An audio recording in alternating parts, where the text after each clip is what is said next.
శ్రోతలకు నా హృదయపూర్వక నమస్కారములు. మన శ్రోతలలో ఒక సోదరి 1916వ శీర్షిక విని, అంటే మోక్షము ఒక్కసారిగా వస్తుందా లేదా ఒక ప్రాసెస్ లాగా మెల్లమెల్లగా వస్తుందా అనేటువంటి శీర్షిక విని ఈ ప్రశ్న వేశారు. వారి ప్రశ్న ఎగ్జాంపుల్కి కూడా మన గురించి వేరే వాళ్ళు ఎటువంటి చెడు అనుకోకుండా బ్రతకాలి అనేది శ్రీరాముడి స్టోరీలో మీరు చెప్పారు కదా. ఇప్పుడున్న జనరేషన్లో అలా బ్రతకటం పాసిబుల్ అవుతుందా? నా ఉద్దేశం ఏంటంటే అన్ని విషయాలలో అలా ఉండటం కుదురుతుందా? ఏదో ఒక విషయంలో ఫెయిల్ అవుతాము కదా. రెస్పాన్సిబిలిటీస్లో అంటే బాధ్యతలను నిర్వహించేటప్పుడు ఒక బ్రదర్ గాను, సిస్టర్ గాను, ఫాదర్ గాను, సన్ గాను ఒకసారి ఎక్కడో ఒక చోట ఈ బాధ్యత నిర్వహణలో ఒక్కొక్కసారి ఏదో ఒక విధంగా తప్పుతామేమో కదా. అంటే అసలు ఉండటం కుదురుతుందా ఈ బాధ్యతల నిర్వహణలో? క్లియర్గా చెప్పండి ఈ విషయం గురించి. అంటే వారు ఇంగ్లీష్లో తెలుగు అక్షరాలు టైప్ చేశారు, అవి కొంచెం కలుపుకొని చదివాను. అంటే మొత్తంగా వీరి ప్రశ్న ఉద్దేశం ఏంటంటే, అక్కడ రామచంద్రుణ్ణి ఉదాహరణగా అందులో ఒక చోట చెప్పటం జరిగింది. అంటే సీతమ్మ వారిని ఎందుకు పంపేశారు మరల, అంటే అంత యుద్ధం చేసి సీతమ్మని ఇంటికి తీసుకొచ్చిన ఆయన మరలా ఆవిడ్ని వాల్మీకి ఆశ్రమం దగ్గర ఎందుకు వదిలేశారు అన్నదానికి ఒక రాజుగా ఉదాహరణకు కూడా మన ఎవరూ చెప్పుకోకూడదు, మన దగ్గర తప్పులు ఉన్నాయని, పొరపాట్లు ఉన్నాయని. అటువంటి జీవితం జీవించాలి అనే దానికి అందులో ఉదాహరణ చెప్పుకున్నాం. దానికి వీరేమంటారంటే, ఈ జనరేషన్లో, ఇప్పుడున్న జనరేషన్లో అలా బ్రతకటం కుదురుతుందా అని. అంటే ఇది చాలా మంది ఇప్పుడున్న జనరేషను ఏదో వెనక జనరేషన్లో మంచివని, ఇప్పుడున్న జనరేషన్ ఏదో ఇంకా మారిపోయిందని ఇలా ఒక భావనలో కూడా ఉంటున్నారు. ముందు తెలుసుకోండి, ఎప్పుడూ మనిషే ఉన్నాడు, మనుషులే మనుషుల గురించి మాట్లాడుకున్నారు. అయితే అప్పటికి ఇప్పటికీ మారింది ఏంటంటే, నాగరికత పేరుతో మనిషి అనేక వస్తువులు తయారు చేసుకున్నాడు, వస్తు సంపదను పెంచుకున్నాడు. శరీరం ఎలా మారుతుంది? శరీరం సృష్టిపరమైన శరీరం. ఆ శరీరానికి ఉండేటువంటి భావాలు సృష్టిపరమైన భావాలు. అవి ఏవైనా మీరు ఉత్పత్తి చేసుకోవచ్చు. ఇప్పుడు శరీరంలో భావోత్పత్తి అనేది చెడు వైపుకి వెళ్ళటానికి, మంచి వైపుకి వెళ్ళటానికి ఒక మనిషికి ఉన్న స్వేచ్ఛ అది. ఇప్పుడు ఈ మంచి చెడు అని కూడా మనుషులు నిర్ణయించుకున్న విధానంలో. మళ్ళీ జంతువులకి అది వర్తించదు. మన పక్కనే జంతువులు ఉన్నాయి చూసుకోండి సమాజంలో. అందుకని ఒక పరిధిలో, ఒక లిమిటెడ్లో ఇరుక్కుపోయి ఏదో ఒక భావాలతో, ఏదో పుస్తకాల్లో చదివిన భావాలతో అలా ఆలోచించకండి. సృష్టిపరంగా మనిషి ఎప్పుడూ ఒకటే. ఆ మనుషులే మంచి చేస్తారు, చెడు చేస్తారు. ఏం మారింది వెనకట మనుషులకి ఇప్పుడు కంటే? నాగరికత పేరుతో జీవితం అనేక రంగాలలో కొత్త పొంతలు తొక్కుతూ వెళుతుంది. కానీ శరీర మార్పు ఉండదు, మనస్సు మార్పు ఉండదు. అదే మనసు అలాగే తయారవుతుంది, శరీరం అలాగే పుడుతుంది, శరీరం అలాగే పెరుగుతుంది, శరీరం అలాగే మరణిస్తుంది. ఎప్పటికీ శరీరానికి ఆహారమే కావాలి. ఎప్పటికే ఆ శరీరంలో ఇప్పుడు మనకేమున్నాయో అప్పుడున్న వాళ్ళకి అవే ఉంటాయి. అందులో ఎంపిక జీవితం. అంతే తప్ప అప్పుడు వాళ్ళందరూ మంచోళ్ళు, ఇప్పుడు వాళ్ళందరూ చెడ్డోళ్ళు కాదు. లేదా అప్పుడు చెడు సంఖ్య తక్కువ, ఇప్పుడు చెడు సంఖ్య ఎక్కువ కాదు. ఎప్పుడు మంచి చెడు అనేది మానవ జాతి నిర్ణయించుకుంటుంది, ధర్మ నిర్ణయం. ఇప్పుడు మనకు ప్రజాస్వామ్య ప్రభుత్వాలు వచ్చినాయి, చట్టసభల్లో శాసనాలు చేస్తారు. అంటే మన ధర్మం ఎలా జీవించాలి మనం అని చట్టం, శాసనం, పోలీసు వ్యవస్థ, కోర్టులు ఇవన్నీ పెట్టుకున్నాం, మనమే పెట్టుకున్నాం. దేశ కాల పరిస్థితులను బట్టి ఈ ధర్మాలు, ఈ నియమాలు, ఈ న్యాయాలు, ఈ చట్టాలు కొద్దిగా మార్పులతో ఉంటాయి. ఆ దేశకాల పరిస్థితుల ప్రకారం నువ్వు జీవించాలి. ఎందుకని మనమే పెట్టుకున్నటువంటి నియమాలు, మానవ జాతికి పెట్టుకున్న నియమాలు. ఇప్పుడు వెనకటికి వెళ్ళామనుకోండి, వెనక చరిత్రలో రాజులు ఉన్నారు, ప్రజలు ఎన్నుకునే వ్యవస్థ లేదు. అలా రాచరికపు విధానాలు ఎందుకు వచ్చినాయి అంటే ఆది నుంచి ఉన్న మనిషిని గమనించాలి. ఆదిలో మనుషులు చిన్న చిన్న సమూహాలుగా ఉండేవాళ్ళు. ఒక చోటకు వచ్చి అందరూ ఇళ్ళు నిర్మించుకొని, ఊర్లు నిర్మించుకొని, గ్రామాలు, పట్టణాలు నిర్మించుకొని, ఇది చాలా డెవలప్ అయినాక ఆదిలో మానవ జాతి, జంతు జాతి, వృక్ష జాతి మొత్తం కలిసే ఉండేది. అడవుల్లో మొత్తం అందరూ కలిసి ఉండేవాళ్ళు. ఇప్పుడు ఎలాగ ఘోర అరణ్యాలు, అడవులు, ఎంతో దట్టమైన అడవులు ఉన్నాయో ఇప్పుడు ఉన్నాయి. కాబట్టి మనం మానవ ప్రపంచం విడిగా నిర్మించేసుకున్నాం. అడవులన్నీ కొట్టేసి, అంతే, మనం చేసింది ఏం లేదు. మొక్కలన్నీ నరికేసి మనం ఇళ్ళు కట్టుకున్నాం. అంటే అంత డెవలప్ అవుతూ వచ్చాం. ఈ డెవలప్మెంట్ ఎందుకు తెచ్చుకున్నాం అంటే మనకు ప్రమాదాలు కలగకుండా. ఇప్పుడు క్రూర జంతువుల మధ్య జీవించేటువంటి జీవులు నిరంతరం, ఇప్పుడు జంతువులు ఉన్నాయి, అనేక జంతువులను పాములు తినేస్తాయి, అనేక జంతువులను పులులు, సింహాలు, ఇలా ఒక జంతువులు ఒకదాన్ని ఒకటి తినేస్తూ ఉంటాయి. వాటన్నింటినీ రక్షించుకుంటూ అది బతకాలి. ఇప్పుడు కూడా జంతు ప్రపంచం అంతే. ఒక జంతువును ఇంకో జంతువు తినేస్తూ ఉంటుంది. అలా సాధు జంతువులు ఉన్నాయి, క్రూర జంతువులు ఉన్నాయి. సాధు జంతువులన్నీ వృక్షాల మీద ఆధారపడి బతుకుతాయి. ఆ వృక్షాలకు వచ్చే పళ్ళు, ఫలాలు, కాయలు, పువ్వులు, ఆకులు ఏదో ఒకటి తిని బతుకుతూ ఉంటాయి. క్రూర జంతువులన్నీ మాంసాహారం మీద బతుకుతాయి. ఈవెన్ పశుపక్ష్యాదుల్లో కూడా క్రూర అన్నప్పుడు మనం పుల్లు, సింహాన్ని చూడక్కర్లా. పక్షులన్నీ చిన్న చిన్న పురుగులను ఎరుగు తినేస్తుంటాయి. పక్షుల్ని మనం ప్రేమగా పెంచుతాం, కానీ పక్షులు చిన్న చిన్న పురుగులన్నీ ఎరుగు తినేస్తుంటాయి రోజు. మీరు గమనించి చూడండి, పక్షులు కూడా పురుగులే తింటాయి, మాంసాహారం తింటే, శాకాహారం తింటాయి. ఇది ఒక సృష్టి నియమావళిలో సాగుతున్నది. అది మనకు అసలు అర్థమే కాదు. సృష్టిని మొత్తంగా పరిశీలించి అర్థం చేసుకుందామనే ప్రయత్నం అసలు చేయకండి. ఎందుకంటే అర్థం చేసుకోవడానికి అవసరమైనటువంటి మెదడు కూడా మనకి సృష్టి చేత ఇవ్వబడింది. నువ్వు ఎంత ఆలోచించు, ఎంతవరకే ఆలోచించు. అలాగే శరీరంలో మనకి ఇంద్రియాలు ఇవ్వబడి, నువ్వెంతే చూడు, ఎంతవరకే చూడు, నువ్వెంతే విను, ఎంతవరకే విను. అలా పరిమితితో ఉంది మన శరీరం. మనకు వాసనలు ఎంతవరకే తెలుస్తాయి, అంతకు మించి తెలిసే అవకాశం లేదు అసలు మనకి. ఎక్కడా కూడా అంతే మన జీవితం. అన్ని పరిమితి. స్పర్శలు పరిమితిగా తెలుస్తాయి, రుచులు పరిమితిగా తెలుస్తాయి. అంటే మనం తినగలిగినవి కొన్నే ఉన్నాయి అసలు ఇక్కడ. మిగిలినన్ని మానవుడికి పనికిరావు.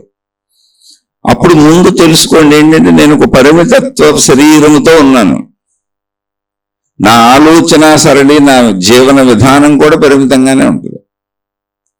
దాన్ని అపరిమితం చేద్దామని ఊహలలో అద్భుతాలు, మహిమలు, మాయలు సృష్టించుకుంటే అది మన కల్పనాత్మక జగత్తే తప్ప అందులో ఏం లేదు. ఆ ఊహలో, కల్పనలో కూడా మనకు ఇవ్వబడింది పరిమిత జ్ఞానమే, మళ్ళీ పరిమిత ఊహలే. మనం ఊహించుకుంటాం కాదు, వాస్తవ జీవితాన్ని చూడండి. శరీరపరంతో కూర్చొని కల్పనలు ఎన్నైనా ఊహించుకోవచ్చు. ఊహించుకోవటం వేరు, ఊహపరంగా శరీరం వెళ్ళొద్దు. ఆ ఊహకు కూడా పరిమితి ఉంది మనకి. ఆ ఊహలో, ఆ పరిమితిలో మనకు ఇవ్వబడిన జ్ఞానంలో మనిషి తనకు అవసరమైన అనేకం సృష్టించుకున్నాడు. అడవి నుంచి బయటకు వచ్చేసాడు. అడవిలో ఏంటి? నిత్య ప్రమాదం. ఏ పక్క పాము వస్తుందో, ఏ పక్క క్రూర జంతువు వస్తుందో ఏంటో ఇవన్నీ తెలియదు. అందుకని అప్పుడు అడవుల్లో జంతువులతో, వృక్షాల మధ్య జీవించే మనిషి తన ఏర్పాటు కోసం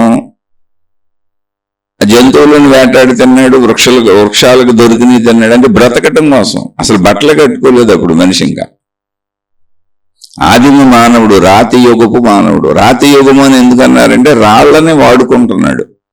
రాళ్లతోనే ఆయుధాలు తయారు చేసుకుని జంతువుల్ని చంపటం, తన మీదకి వచ్చినట్టు తను రక్షించుకోవటానికి. రాతి యుగం అంటే అది రాళ్ళని వాడుకుంటున్నాడని రాతి యుగం అన్నారు. అంటే ఇంకా ఇప్పుడు మనం వాడుకుంటున్నటువంటి లోహాలు రాల, ఇనుము, ఇత్తడి, ఇటువంటి లోహాలు, ఇంకా స్టీలు, ఇటువంటి లోహాలు ఇంకా రాల, ఆ దశకి రాల మనిషి. జస్ట్ జంతువుల్లాగా ఇప్పుడు జంతువులు ఎలా ఉన్నాయో మనిషి అలాగే ఉన్నాడు. కానీ కొంచెం మేధస్సు ఉంది కాబట్టి రాళ్లను వాడుతున్నాడు. అది రాతి యుగం అంటే. కొండ గుహల్లో దాక్కొని నిద్రపోవటం, చెట్లు కొమ్మల పైన నిద్రపోవటం, ఒక సేఫ్టీ జాగా ఏర్పాటు చేసుకునేవాడు నిద్రపోవటానికి. అప్పుడు మనుషులు ఏం చేసేవాళ్ళు అంటే సమూహాలుగా ఉండేవాళ్ళు, చిన్న చిన్న సమూహాలుగా. ఇప్పుడు కూడా మీరు ఎక్కడైనా కొండ ప్రాంతాలకు వెళ్తే గిరిజనులు అంటారు. గిరి అంటే కొండ అని, అక్కడ నివసించే వాళ్ళు గిరిజనులు అంటారు. అది తక్కువ ఎక్కువ కాదు, కొండ ప్రాంతాలలో ఉంటున్న వాళ్ళు అని. గిరి అంటే కొండ. వాళ్ళు చూస్తే చిన్న చిన్న ఇళ్ళు ఊర్లు ఉంటాయి, గట్టిగా ఒక 50-100 ఇళ్ళు ఉంటాయి అంతే, అక్కడ ఉంటారు. మళ్ళీ ఇంకెంతో దూరం వెళ్తే ఇంకొక ఊరు ఉంటుంది. కారణం ఏంటంటే నివసించడానికి కొండల మీద, మారుమూల ప్రాంతాలలో, అడవుల మీద అంత స్పేస్ లేదు. ఆ ప్లేస్ ఏమున్నదో అక్కడ చిన్న చిన్న నిర్మించుకొని ఒక సమూహంగా ఉంటారు. వాటిని పూర్వం గూడెములు అనేవాడు. ఇప్పటికే అనేక ఊర్లకి గూడెము అని పేరు ఉంటుంది. అది కాలగమనంలో అభివృద్ధి చెందుతూ వచ్చింది. చిన్న చిన్న సమూహాలుగా ఉన్నప్పుడు, సమూహాలుగా ఎందుకు ఉండేవాళ్ళు అంటే మానవులంతా ఒక జాతి కదా, అందులో స్త్రీ పురుష ఆకర్షణ ఒకటి ఉంది కదా. అలా సమూహాలుగా ఉంటూ జంతువులు తమ మీద దాడి చేయకుండా తమ సమూహంగా ఉంటే బలంగా ఉంటామని చిన్న చిన్న సమూహాలుగా ఉండేవాళ్ళు. అంటే ఇప్పుడు సమూహంలో బలం ఉంటుంది అని సమూహాలుగా ఉండే ప్రయత్నం చేసేవాళ్ళు. ఈ సమూహాలుగా ఉన్నప్పుడు అన్ని వయసుల వాళ్ళు ఉంటారు అక్కడ. ఎవరిష్టం వచ్చినట్టు వాళ్ళు పోతే, ఎవరిష్టం వచ్చినట్టు వాళ్ళు. మనిషి గుణాలు ఎప్పుడు అలాగే ఉంటాయి. ఇప్పుడు కుటుంబంలో ఎలా కొట్టుకు చేస్తున్నాం అదేగా మీరు ప్రశ్న వేసింది. కుటుంబ సంబంధ బాంధవ్యాలన్నింటిలో రాముడిలాగా ఉండగలగటం కుదురుతుందా అని. అప్పుడు కూడా అంతే, ఆ సమూహాలలో మళ్ళీ ఎవరిష్టం వచ్చినట్టు వాళ్ళు చేసుకుంటూ పోతున్నారని సమూహానికి నాయకుడిని ఎన్నుకునేవాడు, లేదా ఒక నాయకురాలని ఎన్నుకునేవాడు. అంటే అక్కడ పరిస్థితులను బట్టి బలవంతుల్ని ఎన్నుకునేవాడు. అంటే సమూహాన్ని రక్షించడానికి అవసరమైన బలము, తెలివి, ప్రజ్ఞ ఉన్నవాళ్ళు. మనం అంతా గందరగోళంగా ఎవరికాళ్ళు గొడవలు పడకూడదు, ఒక విధానంలో వెళ్దాం, ఒకళ్ళనే మనం నాయకుడిగా పెట్టుకొని వెళ్దామని. అలా వచ్చినది మొదలైన వ్యవస్థ ఇది. పరిపాలనకి, జీవించడానికి ఎవరో ఒక నాయకత్వం ఉండాలని. ఇంట్లో కూడా అంతే, అందరూ నాయకులు అయితే గొడవ అవుద్ది. కానీ అందరికీ నాయకులే అవ్వాలని ఉంటుంది. ఇప్పుడు తల్లిదండ్రులు చెప్పిన మాటలు పిల్లలు వినాలని ఉండదు. పిల్లలకు స్వేచ్ఛగా ఉండాలి, మా ఇష్ట ప్రకారం అని ఎదిరిస్తూ ఉంటారు. ఇక్కడ నాయకత్వాన్ని ఒప్పుకోవటం అనేది ఎదుటివాడు గొప్పోడని కాదు. అందరి జీవితాలు హాయిగా ఉండాలంటే ఒక మనకంటే తెలివి గల, ప్రజ్ఞ గల, బలం గల, శక్తి గల, అన్ని రకాలుగా మనకంటే యోగ్యులైనటువంటి వాళ్ళని నాయకులుగా ఎన్నుకోవాలి. అలా సమూహాలుగా ఏర్పడిన వ్యవస్థలో తర్వాత ఎవరిని నాయకులుగా ఎన్నుకున్నారో నిదానంగా తర్వాత వాళ్ళ తరాలు పరిపాలనలోకి రావటం, తర్వాత అనేక రకాల కులాలు ఏర్పడతాం, మతాలు ఏర్పడతాం, జాతులు ఏర్పడతాం, రకరకాల విధానాలు. అంటే ఇవన్నీ లక్షల కోట్ల సంవత్సరాల వెనక నుంచి వస్తున్నటువంటి మార్పులు. ఆ విషయం మర్చిపోకూడదు. ఒక రోజులో వచ్చినాయి కాదు, కోటాను కోట్ల సంవత్సరాలు, ఎన్ని వందల కోట్ల సంవత్సరాల వెనక నుంచి వస్తున్న మార్పులు మనకు తెలియదు అసలు. అలా వస్తున్న మార్పుల్లో ఒక నాయకత్వాన్ని అంగీకరించడం అనేది తర్వాత రాచరికపు వ్యవస్థగా మారింది. ఆ తర్వాత మనుషులు ఇలా సమూహాలుగా ఉండేవాళ్ళు నిదానంగా భూమిని, చెట్లు నరికి చదును చేసుకుని, ఇళ్ళు నిర్మించుకొని, కొంచెం జంతువులు రాకుండా దూరంగా ఏర్పాట్లు చేసుకుని. జంతువులు ఎప్పుడు వస్తాయి? చుట్టూ జంతువులు బతకడానికి అవసరమైన అడవి ఉండాలి, మొక్కలు ఉండాలి. అలా ఇప్పుడు మన ఇళ్లలో మనం పెంచుకునే మొక్కల దగ్గర కూడా చిన్న చిన్న క్రిమి కీటకాదులు ఉంటాయి, బోడు పురుగులు వస్తాయి మొక్కలు పెంచుతుంటే. అవి మొక్కలు ఎక్కడ ఉన్నాయో అక్కడ బ్రతకడానికి వనరు ఉంది, మనిషి కూడా అక్కడే బ్రతకగలడు. కాబట్టి అవన్నీ ఉంటాయి. క్రూర జంతువులు రాకుండా ట్రై చేశాడు. ఆ తర్వాత అదే పెరుగుతూ రాజ్యాలు, రాజ్య విస్తరణ. విస్తరణ అంటే ఏంటి? భూభాగంలో ఉన్నటువంటి అడవిని క్లియర్ చేసుకోవటం. ఎప్పుడు మొక్కలు నరికేసి భూభాగం పెంచుకోవటమే.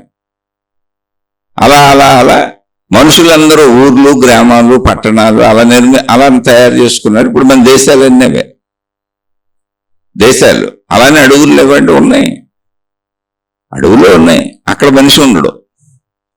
ఎప్పుడన్నా విహారంగా ఎవరన్నా కొంతమంది ఆసక్తి ఉన్న వాళ్ళు వెళ్ళి చూసి వస్తూ ఉంటారు. అలా వచ్చిన వ్యవస్థలోంచి బయటకు వచ్చి మనం ఇప్పుడు నాగరికత పేరుతో ప్రపంచం నిర్మించుకున్నాం, దేశాలు నిర్మించుకున్నాం. ఆ దేశాల్లో మళ్ళీ రాష్ట్రాలు ఉంటాయి, జిల్లాలు ఉంటాయి, పట్టణాలు ఉంటాయి, మున్సిపాలిటీలు ఉంటాయి. అలా చిన్న చిన్న విలేజెస్ వరకు ఉంటాయి. ఇప్పుడు కూడా గిరిజనులుగా కొండ ప్రాంతాల్లో అడవుల్లో బ్రతుకుతున్న వాళ్ళు ఉన్నారు. సరైన సదుపాయాలు కరెంట్లు లేని వాళ్ళు ఉన్నారు. ఇంకా నీళ్లు దొరకని వాళ్ళు ఉన్నారు. ఇంకా అసలు వాళ్ళ గ్రామానికి కాలినడకన వెళ్తుంది తప్ప సరైన దారులు లేని వాళ్ళు ఉన్నారు. అవన్నీ గవర్నమెంట్లు ప్రయత్నిస్తున్నాయి. మొత్తంగా ప్రపంచం అంతా మారిపోలేదు. అదే 95% మారిపోయింది. పట్టణాలు, నగరాలు, జంతువులతో ప్రమాదం లేని స్థితికి వచ్చాం. కానీ ఎప్పుడు మనిషి ఒకటే. మీరు మనిషి వేరని అనుకోకండి, విషయాన్ని అర్థం చేసుకోండి. ఇప్పుడు రాముడు శ్రీరాముడిని ఉదాహరణగా చెప్పారు. ఈ జనరేషన్లో కుదురుతుందండి ఏంటి? ఆ జనరేషన్లో కుదిరింది. ఎక్కడ కుదిరింది? శ్రీరాముడు తల్లే కదా ఆయన్ని వెళ్ళిపోవాలని అడిగింది. ఆయన్నే తీసుకోండి. ఆ జనరేషన్లో ఎక్కడ కుదిరింది? ఆ జనరేషన్ రోజువారీ స్టోరీ మనం ఆ జనరేషన్లో ఉంటే రోజు జరిగేది తెలుస్తాయి. మనం ఒక రామాయణం అనే దాన్ని అప్పటి జనరేషన్కి ఒక ప్రతీకగా తీసుకున్నాం. అందులో శ్రీరామచంద్రుడు ఆయన ధర్మాన్ని వదలకుండా ఎలా నిలబడ్డారు అనేటువంటి దాన్ని తీసుకున్నాం. అప్పుడు కుటుంబ కలహాలేగా, రాజ్యము అనేది మాకే కావాలి, నా కొడుకే కావాలని సవతి తల్లి అడగటమేగా. ఇప్పుడు ఉన్నాయి, అప్పుడు ఉన్నాయి. ఎందుకు లేవు? అప్పుడు హిరణ్యకశిపుడు ఎప్పుడు సొంత కొడుకునే చంపబోయాడు. ఏంటి? తన దేవుడిని పూజించలేదు, ఇంకో దేవుడు ఉన్నాడు అని. అలాంటి తండ్రులు ఇప్పుడు ఉన్నారు, అప్పుడు ఉన్నారు. మీరు ఏ చరిత్ర వెనక్కి వెళ్ళి చూసినా రాక్షసులనే జాతి అంతా దేవుళ్లతో చంపబడింది, మనుషుల్ని పీడించింది. వాళ్ళు మనుషులే. అప్పుడు ఉన్నారు. ఇప్పుడు సీతమ్మని ఎత్తుకుపోయాడు, ఆడవాళ్ళ పిచ్చోళ్ళు అప్పుడు ఉన్నారు. ఉదాహరణగా ఒక కథ చెబుతారు తప్ప అప్పుడు మనం జీవించుంటే రోజు ఎంతమంది ఆడవాళ్ళని ఎవరు ఏడిపిస్తున్నారు, లేదా ఎంతమంది ఆడవాళ్ళు ఏ మగవాళ్ళు అనకపోతున్నారు, ఎంతమంది మగవాళ్ళు ఏ ఆడవాళ్ళు అనకపోతున్నారు, ఇప్పుడులాగానే కనపడేవన్నీ.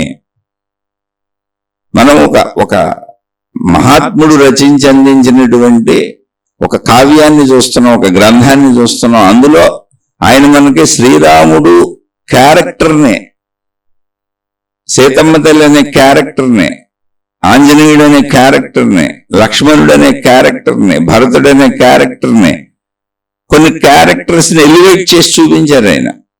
అలాగే మొత్తం ప్రపంచంలో ఉన్న వ్యవస్థను చూపించారు, చెడ్డవాళ్ళని మంచివాళ్ళని. ఇప్పుడు తమ్ముడు భార్యనే ఎత్తుకుపోయిన వాలి అప్పుడు ఉన్నారు, ఇప్పుడు ఉన్నారు. ఇప్పుడు కూడా చాలా మంది తమ్ముళ్ళ భార్యలు, అన్న భార్యలు, అక్రమ సంబంధాలు అన్నవేగా. అలానే మంచివాళ్ళు ఉంటారు. ఇప్పుడు మంచివాళ్ళు ఉన్నారు, ఇప్పుడు చెడ్డవాళ్ళు ఉన్నారు. అప్పుడు మంచివాళ్ళు ఉన్నారు, అప్పుడు చెడ్డవాళ్ళు ఉన్నారు. ఎందుకని? అసలు మంచి చెడు అనేది మనిషికి సంబంధించింది, అది కాలమార్పుది కాదు. మీరే పుస్తక భాషలు విని ఏదో పుస్తకం పట్టుకొని వెళ్ళబాకండి. విషయంగా అర్థం చేసుకోండి. నేను తప్పు అంటలా, రైట్ అంటలా. ఒక సహజ స్థితిలో మీరు అలా ఉండటానికి ప్రయత్నించగలరా? కుదరపోతే ఏం చేస్తాం? ఇప్పుడు చాలా మంది ఉండలేరు, నేనే ఉండలేకపోవచ్చు. శ్రీరాముడిలాగా నేను ఉండలేను, నేనే చెబుతున్నా. కానీ శ్రీరాముడి కథని చదువుకొని ప్రయత్నం చేయడం తప్పులేదుగా. ప్రయత్నించమనే కదా కథ అందించారు. ఆయన ఇందులో ఇన్ని క్యారెక్టర్స్ ఉన్నాయని. ఇప్పుడు శూర్పణఖ అనే క్యారెక్టర్ ఉంది. శూర్పణఖ అనే క్యారెక్టర్ ఏం చేస్తుంది? మగవాళ్ళు వెనకబడుతుంది. ఇప్పుడు మగవాళ్ళు వెనకబడే ఆడవాళ్ళు ఎందుకుంటారు? ఆడవాళ్ళు వెనకబడే మగవాళ్ళు ఉన్నప్పుడు మగవాళ్ళు వెనకబడే ఆడవాళ్ళు ఉంటారు. కానీ శూర్పణఖ అనే ఆవిడ స్వయంగా వచ్చి రామచంద్రుడి దగ్గరికి వచ్చి, నువ్వు నాకు నచ్చావు, మన ఇద్దరం కలిసి ఉందాం, చక్కగా కోరికలు తీర్చుకుందాం ఉంది. అమ్మ నాకు భార్య ఉందలే, నేను ఏకపరిత్ని వ్రతుడిని, నాకు సీత అనే భార్య ఉంది, అదిగో నా భార్య అని చూపించాడు. నేను పరస్త్రీలతో వెళ్ళనమ్మా, అదిగో మా తమ్ముడు ఖాళీగా ఉన్నాడు, కావాలంటే వెళ్ళాను. అంటే అక్కడ కోరిక అనేది ఎంత బలంగా గ్రంథంలో చూపించారో చూడండి. అయితే మీ ముందు నీ భార్యని తినేస్తాను నేను అంటే చంపేద్దాం. అక్కడ తినేస్తానని రాక్షస పదాలు అయి ఉండొచ్చు. నీ భార్యని చంపేస్తాను, అప్పుడు మన ఇద్దరం కలిసి ఉందాం ఉందాం అంటే ఏంటి? చంపేయడం. ఇప్పుడు చంపేయట్లు అక్రమ సంబంధాలు పెట్టుకొని భర్తలని భార్యని చంపేసేవాళ్ళు బోల్డ్ మంది ఉన్నారు, అప్పుడు ఉన్నారు. ఆ రోజు మనం ఉండుంటే, ఆ రోజు మనం జీవించి ఉండుంటే ఎంత ఎక్కువ మంది ఉన్నారో తెలిసేది. కానీ మొత్తం సూచనలుగా విషయాలన్నీ ఉన్నాయి అందులో. ఇలాంటి ప్రజలు ఉన్నారు, ఇలాంటి గొప్పోళ్ళు ఉన్నారు, ఇలాంటి మంచోళ్ళు ఉన్నారు, ఇలాంటి చెడ్డోళ్ళు ఉన్నారు.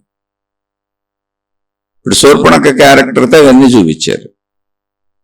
అప్పుడు మళ్ళీ అన్న కోసం వచ్చింది. ఏదో ఒకటి ఎవరో ఒకడు మగోడైతే చాలు, కోరిక తీరాలి అంతే. సరే ఆయన కాదన్నాడని లక్ష్మణుడి దగ్గరికి వెళ్ళింది. నువ్వు వచ్చే పర్లేదని. అన్న కాదంటే తమ్ముడు. అంటే ఏంటి, అది ఒక శారీరక పరమైన కోరికల పిచ్చి అంతే. ఆ పిచ్చి ఉన్న వాళ్ళు ఎవరైనా వావి వరసలు ఉండవు. ఇంకా అది తప్ప రైట కాదు, దాన్ని అర్థం చేసుకోవాలి. అది అప్పుడు ఉన్నారు, ఇప్పుడు ఉన్నారు, వాళ్ళేం వేరే జాతి కాదు. నేను జాగ్రత్తగా అర్థం చేసుకోమని చెబుతున్నా.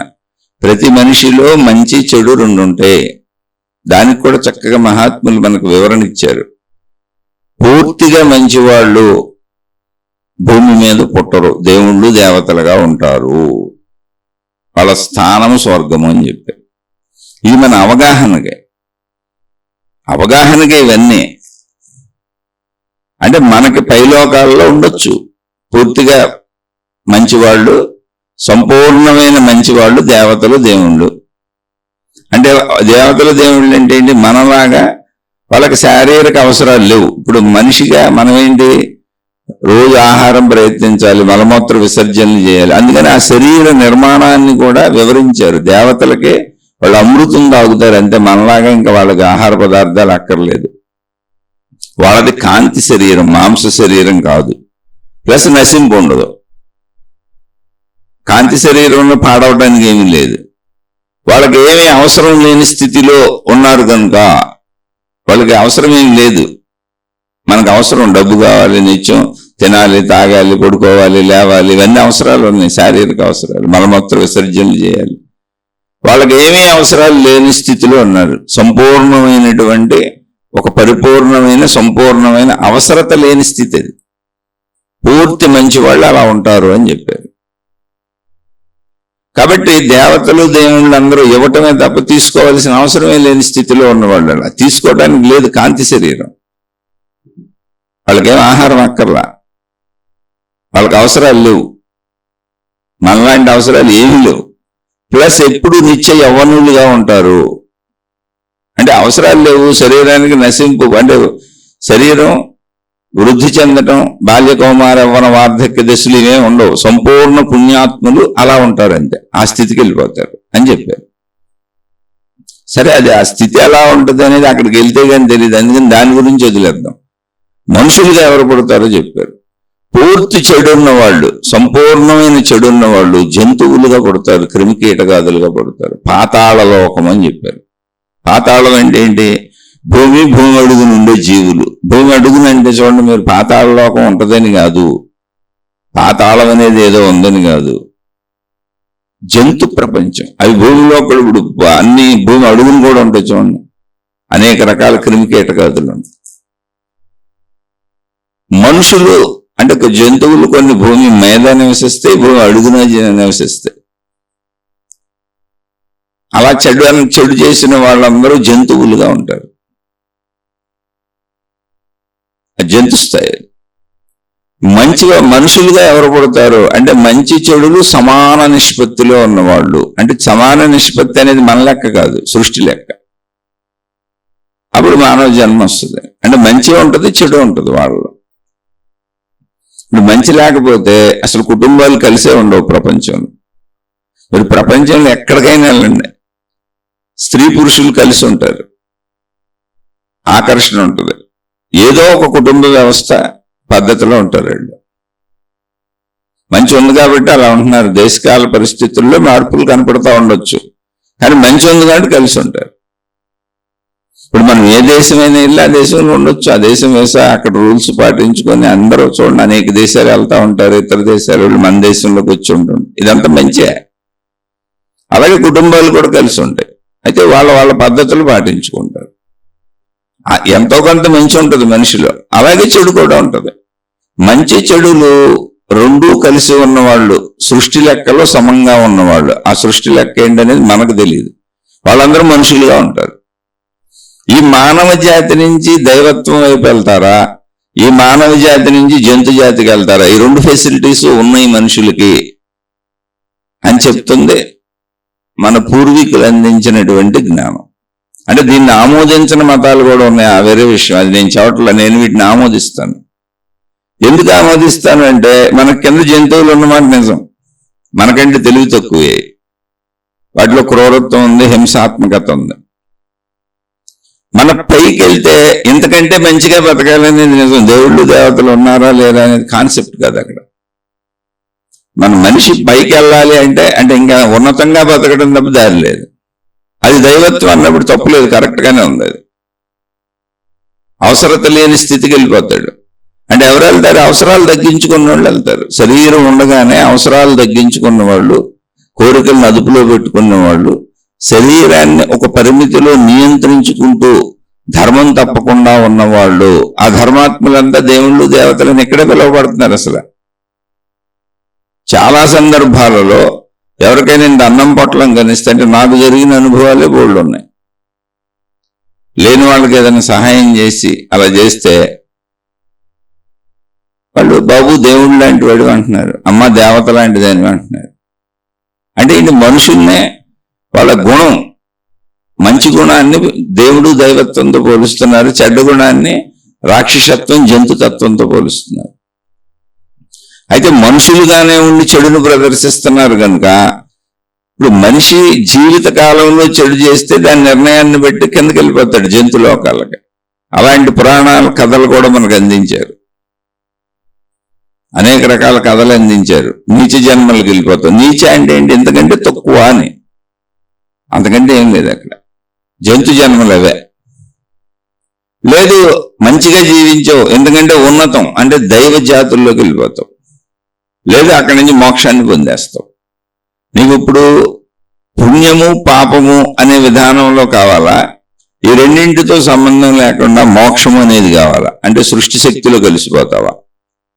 ఈ కాన్సెప్ట్లు అన్ని వివరించారు. ఏదైనా ఇప్పుడు నువ్వు సృష్టి శక్తిలో కలిసిపోవాలన్నా దేవుడు దైవత్వం అనే స్థితిని కూడా దాటిపోవాలి, దాన్ని కూడా వదిలేసుకోవాలి. అంటే దేవుడు దైవత్వం అనే మంచి కాన్సెప్ట్ ఏంటి అంటే, మంచిలో ఉండే వాళ్ళ జీవితం అంతా స్వర్గము వలె సుఖముగా ఉంటుంది, దుఃఖం ఉండదు అక్కడ. ఎందుకని ఇప్పుడు మన ఇంట్లో ఎవరినైనా పనికి పెట్టుకుందాం అనుకున్నాం, ఎవరిని కోరుకుంటాం? మంచోళ్ళనే చెడ్డోళ్ళనే. పెళ్లి చేసుకుందాం అనుకున్నాం, మంచోళ్ళనే చెడ్డోళ్ళనే. స్నేహం చేద్దాం అనుకున్నాం, మంచోళ్ళనే చెడ్డోళ్ళనే. ఏ అవసరానికైనా మనకు మంచోళ్ళు కావాలి, చెడ్డోళ్ళు కావాలి. మంచి కొడుకు కావాలి, చెడ్డ కొడుకు కావాలి. మంచి కూతురు కావాలి, చెడ్డ కూతురు కావాలి. మంచి తండ్రి కావాలి, చెడ్డ తండ్రి కావాలి. మంచి భార్య కావాలి, చెడ్డ భార్య కావాలి. అలా ఎక్కడైనా ఏ పోర్షన్ అయినా వస్తువులు, మంచి వస్తువు కావాలి, చెడ్డ వస్తువు కావాలి. అన్ని మంచివి కావాలంటాం. అప్పుడు నువ్వు కూడా మంచిగా ఉండాలి. నీకన్నీ మంచివి కావాలి, ఓకే, నువ్వు కూడా మంచిగా ఉండాలి. అంటే నువ్వు మంచినే పుచ్చుకోవాలి, నువ్వు మంచిగానే జీవించాలి, తిరిగి మంచినే ఇవ్వాలి. అప్పుడు అసలు చెడు అనేది నీ జీవితంలోకి రాదు కనుక జీవితం స్వర్గతుల్యముగా ఉంటుంది. నీ వలన అందరూ లాభపడేవాళ్లే కనుక, నీ వలన ఎవరికి హాని జరగదు కనుక నిన్ను దేవుడుగా దేవతగా భావన. లేదు అటువంటి స్థితి ఒకళ్ళు ఉంటే ఉండొచ్చు. ఇప్పుడు అది నేను కన్ఫర్మ్ చేసి చెప్పలేను, ఎందుకంటే ఆ లోకం నేను చూడలేదు. మనకి అందించబడినవి దేవుళ్ళు దేవతలు మనిషి పైన. లేదు ఆ స్థితి నాకు అక్కర్లేదు అని అనుకుంటే ఆ డైరెక్ట్ ఆత్మజ్ఞానంలోకి వెళ్ళిపోవచ్చు. లేదు ఆ దేవుళ్ళు దేవతల లోకాన్ని ఒప్పుకొని ఒక భక్తుడిగా ఒక భక్తురాలుగా ఆ లోకంలో ఆ లోకపు జీవితంలో ఉండిపోవచ్చు. అలా కొంతమంది మతాలు తయారు చేసుకున్నారు. ఇందులో ఏది కొట్టేయడానికి లేదు, అర్థం చేసుకోవడానికి ఉంది. ఎందుకని అందరం చనిపోయేది నిజం, ఆ తర్వాత జరిగేది మనకు అనవసరం. నమ్మినా అందులో వచ్చింది లేదు, నమ్మకపోయినా అందులో పోయింది లేదు. ఇప్పుడు ఎలా జీవించుతాం అనే దానికి అనేక మంది అనేక నమ్మకాలు పెట్టుకున్నారు. ఆ నమ్మకాల ప్రకారం ఇప్పుడు జీవించే ప్రయత్నం చేసుకుంటున్నారు. అంతే. ఏది జీవించే ప్రయత్నం చేసుకున్నా అన్ని మతాల యొక్క నమ్మకాలు విరుద్ధంగా ఉండొచ్చు, కానీ వాటి సారాంశం మనిషి మంచిగా బతకటమే బతికినంతకాలం. చనిపోయినాక నువ్వు నేను మా దేవుడి లోకంలో కూర్చుంటాను, మా దేవత లోకంలో కూర్చుంటాను అంటావా? ఓకే, అలా కొన్ని మతాలు ఏర్పరుచుకున్నారు. లేదు నేను చనిపోయినాక అసలు ఆ దేవుళ్ళు కలిసిపోతాను, లీనమైపోతాను అంటావా? అలా కొన్ని మతాలు ఏర్పరచుకున్నారు. అసలు ఈ దేవుళ్ళలో కలిసిపోవటం కాదు, ఈ దేవుడు అనేది విశ్వశక్తి, అనంత సర్వవ్యాపక ఆత్మశక్తి, అది శక్తి.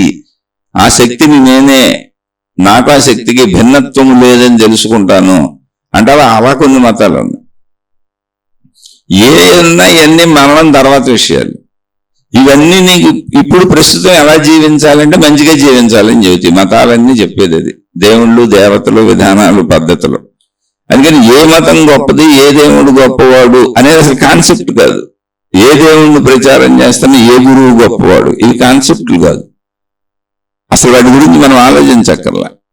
ఎందుకనంటే మనకిక్కడ ఏ మతమైనా అది చెప్పే విషయం ఏంటి, దాని ప్రాధాన్యత ఏంటి అంటే మనం మంచిగా బతకడం. అది తెలుసుకున్నప్పుడు మొదటి నుంచి మానవుడు ఇంతే. ఇప్పుడు ఆ జనరేషన్లో అన్నాం అనుకోండి, అసలు ఆదిమ మానవుడు ఎవరు, వెనకెవరో మంచోళ్ళు ఉన్నారని మీరు అనుకుంటున్నారు. ఆదిమ మానవులు నరమాంస భక్షకులు, మనుషులు పీక్కు తినేసేవాళ్ళు.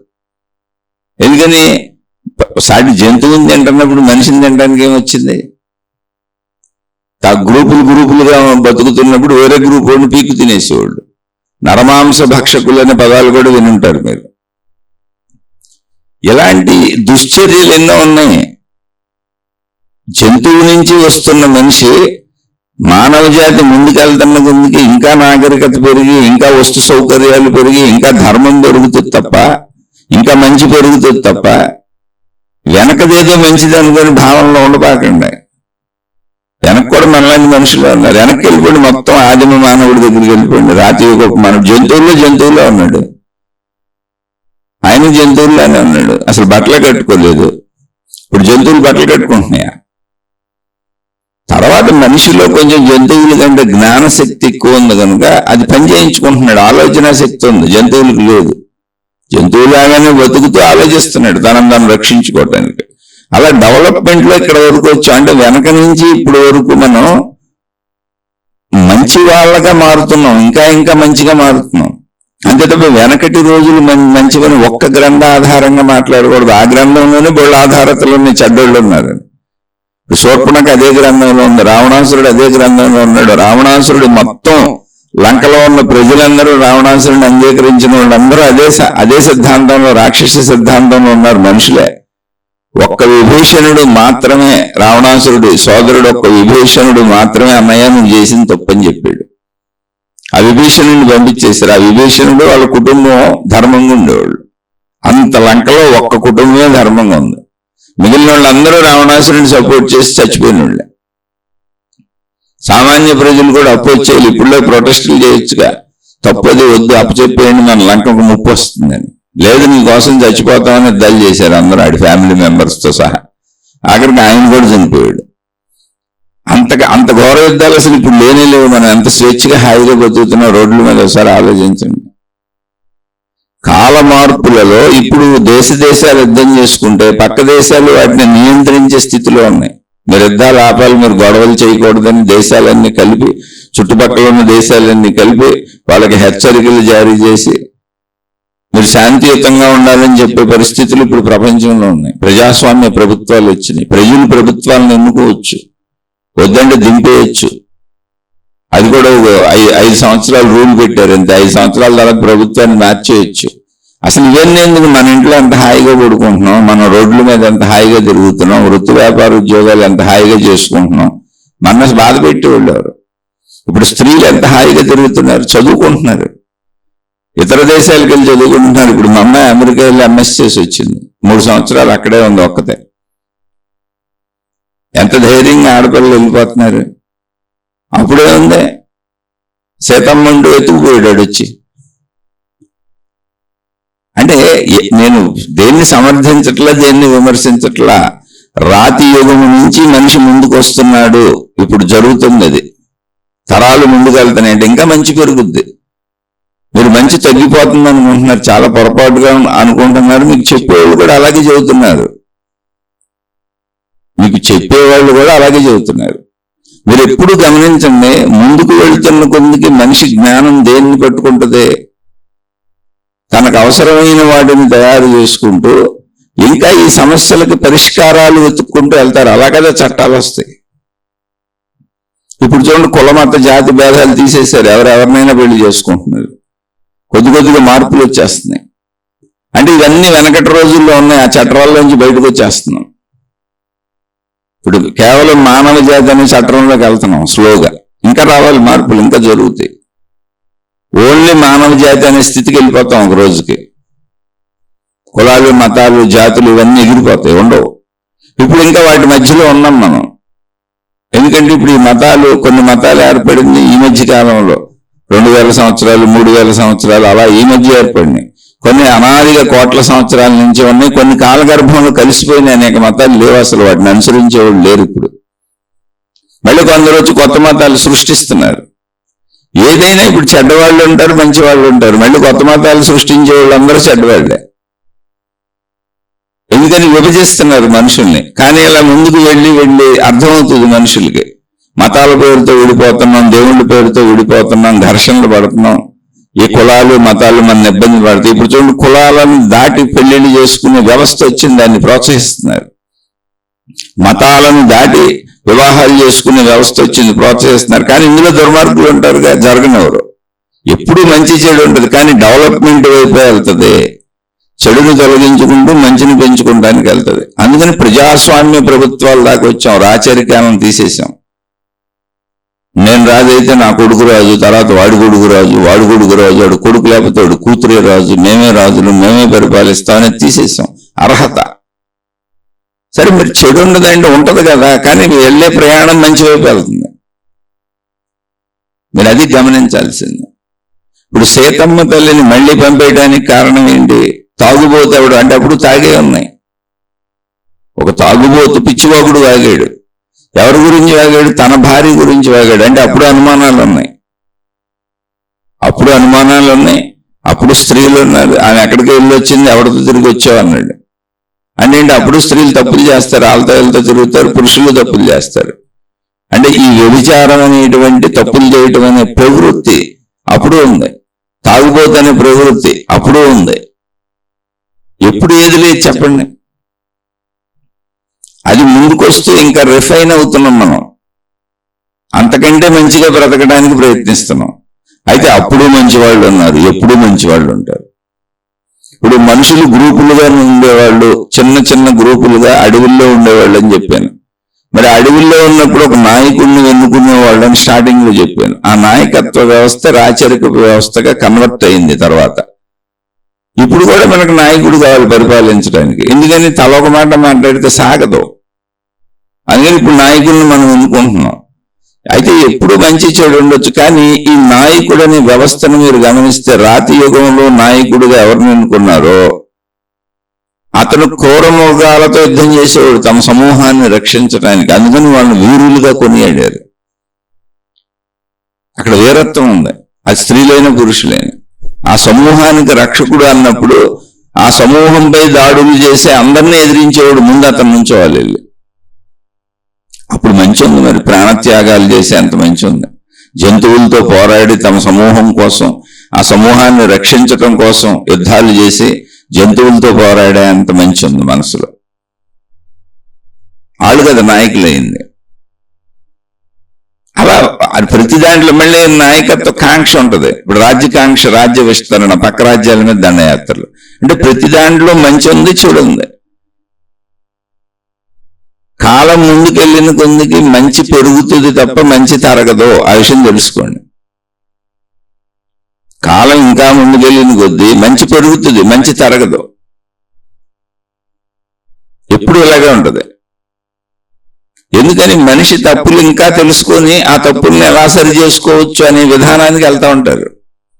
అందరూ చెడ్డవాళ్ళుగా ఉండొచ్చు, కానీ నాయకత్వ లక్షణాలు కలిగి ఒక ప్రజాస్వామ్య ప్రభుత్వాలు వచ్చినప్పుడు మేధావులందరూ కూడా ఇంకా మంచిని ఎలా ఇంప్లిమెంట్ చేయొచ్చు అని వాళ్ళే రూల్స్ చేసేది. ఒకవేళ తప్పు రూల్ అయితే ప్రజలు ప్రొటెస్ట్ చేస్తారు, ఇది తప్పని చెబుతారు. కాబట్టి మనమేదో ఈ జనరేషన్ లో బలహీనపడిపోయిన మనుషులను, తప్పులు పెరిగిపోయిన ప్రపంచం అని అసలు అనుకోబాకండి. మీరు అర్ధరాత్రి రోడ్డు మీద తిరిగినా హ్యాపీగా తిరుగుతున్నారు, ఇంటికి వస్తున్నారు. విమానాలు, బస్సులు, ట్రైన్లు ఎన్ని ప్రయాణాలు జరుగుతున్నాయి పగలో రాత్రి. 24 hours ఒకటే ఇప్పుడు మనిషికి. నీ ఇంట్లో నువ్వు పడుకోవడానికి ఎక్కడైనా నీకు అభ్యంతరం ఉందా? మరి అదే అడవిలో మనిషి అడవిలో ఉంటున్నప్పుడు ఏమై ఉంటుంది, అసలు నిద్రపోవడానికి ఎలా కుదిరి ఉంటుంది?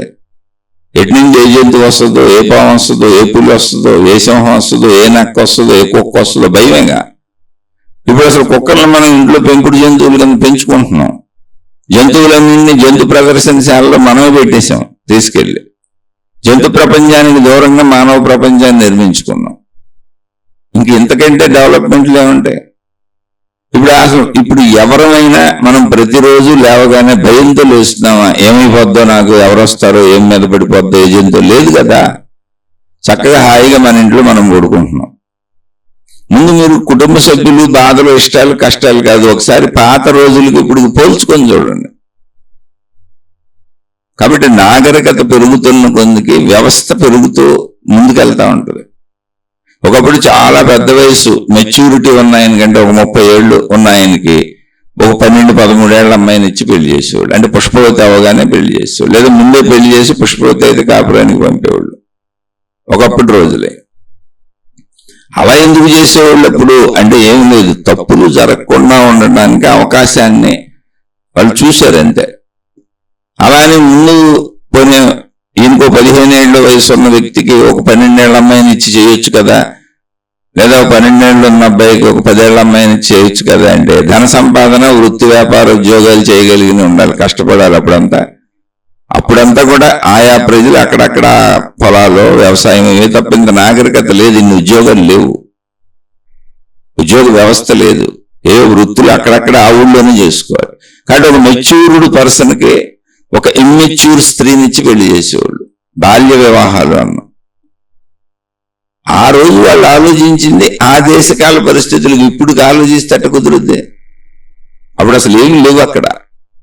అందుకని ఎవరో ఒకళ్ళని కంట్రోల్ చేయాలి, స్త్రీని కంట్రోల్ చేస్తే సమాజంలో తప్పులు జరగాలంటే ఇద్దరు ఉండాలి కదా.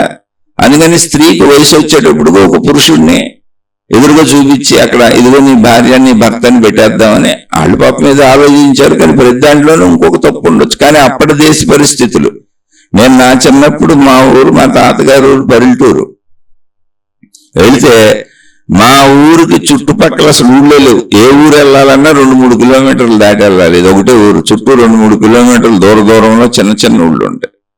అవి కూడా ఒక 50 ఇళ్ళు 100 ఇళ్ళు అంతే. అంటే అక్కడ వాళ్ళని పెళ్లి చేసుకునేవాళ్ళు, అక్కడక్కడే చిన్న చిన్న పనులు చేసుకునేవాళ్ళు, ఎవరో ఒకళ్ళిద్దరు కార్పెంటర్లు ఉండేవాళ్ళు, ఒకళ్ళిద్దరు ఏదో, అంత వ్యవసాయమే అక్కడ మెయిన్. ఇంకో ఆధారత లేదు. ఇప్పుడు అదే పల్లెటూరులు మొత్తం మెయిన్ రోడ్లు వచ్చేసినాయి, బస్సులు వెళ్ళిపోతున్నాయి, అన్ని కలిసిపోయినాయి అసలు. ఇప్పుడు ఆ పల్లెటూరు వాళ్ళందరూ ఇతర దేశాల్లో ఉన్న వాళ్ళు 2 మంది ఉన్నారు, విమానాలు ఎక్కేసి వెళ్ళిపోయి. ఇప్పుడు ఆ ఊర్లకు కార్లు వెళ్ళిపోతున్నాయి, సొంత కార్లు కొనుక్కున్న వాళ్ళు 2 మంది ఉన్నారు. వ్యవసాయం కాకుండా వృత్తులు, వ్యవసాయాలు వదిలేసి చదువుకొని విదేశాల్లో ఉన్నోళ్ళు ఉన్నారు, ఇతర ఊళ్ళల్లో ఉన్నోళ్ళు, పట్టణాల్లో, నగరాల్లో ఉన్నోళ్ళు 2 మంది ఉన్నారు. అది నాగరికత పెరుగుతున్నప్పుడు ప్రపంచంలో వసతులు, సౌకర్యాలు పెరుగుతున్న దాని మీద ఆధారపడి ఉంటుంది. తప్ప రైట్ అని అప్పటి విషయాన్ని ఇప్పుడు మాట్లాడకూడదు మేధావుల్లాగా. అప్పుడు కాలంలో అది గడిచిపోయింది. అప్పుడోళ్ళు మనుషులు కాదేంటి, అప్పుడోళ్ళు మంచోళ్ళు లేదండి. అప్పుడు పరిస్థితులకి దాన్ని తీసుకున్నారు. మా ఊర్లో కరెంట్ లేదు, చిన్నప్పుడు నాకే తెలుసు, అసలు కరెంటే లేదు. పాములు అలా మా పక్క నుంచి పాకిపోతూ ఉండే. పడుకోవడానికి పెద్ద వసతులు లేవు, ఇంటి అరుగుల మీద పడుకునేవాళ్ళం. ఇంటి యజమానికో మంచం ఉండేది అంతే, మా తాతగారి. ఏమన్నా అక్కడ పడుకుంటే పాములు మా పక్క నుంచి వెళ్ళిపోయిన సందర్భాలు బోర్డులు ఉన్నాయి. ప్రతి ఇంట్లో ఏదో పాము రోజు కనపడుతుంది. పల్లెటూరులో ఏమి లేవు. ఉన్న ఏతాకులు, తాటాకులు దడుల కింద కట్టుకునేవాళ్ళు. అట్లోంచి పాములు దూరం వచ్చేస్తాయి, అసలు గ్యాప్లు ఉంటాయి. సిమెంటు, ఇప్పుడు ఇటుకలు, ఇవన్నీ మోడర్న్ నాగరికత పెరిగినాక వచ్చినాయి. అప్పుడు ఉన్నవాటిని మొక్కల్ని ఉపయోగించుకున్నారు అన్నిటికీ. కాబట్టి పెరుగుతున్న కొద్దీ సౌకర్యాలు, వనరులు, వసతులు పెరుగుతున్న కొద్దీ చెడు తగ్గిపోద్ది, మంచి పెరుగుతుంది. అందుకే ఇప్పుడు ఏదో చెడు ఉందని అనుకోపాక. నాలాంటి చెడు లేని మనిషి అసలు ఉండడు. మనిషిగా పుట్టాలంటేనే చెడు మంచి కలిసి ఉండాలి. పూర్తి మంచి ఉంటే దేవతలు, దేవుళ్ళు, పూర్తి చెడు ఉంటే జంతువులు. ఈ మనుషుల్లోనే చెడు తారాస్థాయిలో చేస్తే రాక్షసులు, కొద్దిగా అయితే చెడ్డవాళ్ళు అంటున్నాం. రౌడీలు, గోండాలు చెడ్డవాళ్ళు. ఎలా కొద్దిగా అయితే మంచివాళ్ళు అంటున్నాం. తారాస్థాయిలో చేస్తే దేవుళ్ళు దేవతలు అంటున్నాం. ఈ కొద్ది నుంచి స్టార్టింగ్ నుంచి తారాస్థాయికి బోల్డ్ రకాల వాళ్ళు ఉంటారు మంచిలోను. అలాగే స్టార్టింగ్ నుంచి తారాస్థాయి రాక్షసత్వానికి అనేక రకాల వాళ్ళు మధ్యలో ఉంటారు. ఇందులో మనం మంచిని చూస్తామా చెడుని చూస్తామా అనేది మన పాయింట్. మనం ఏం నేర్చుకుంటాం. అక్కడ శ్రీరాముడు నేను మంచినే చూస్తాను, మంచిగానే ఉంటాను అన్నారు ఆయన.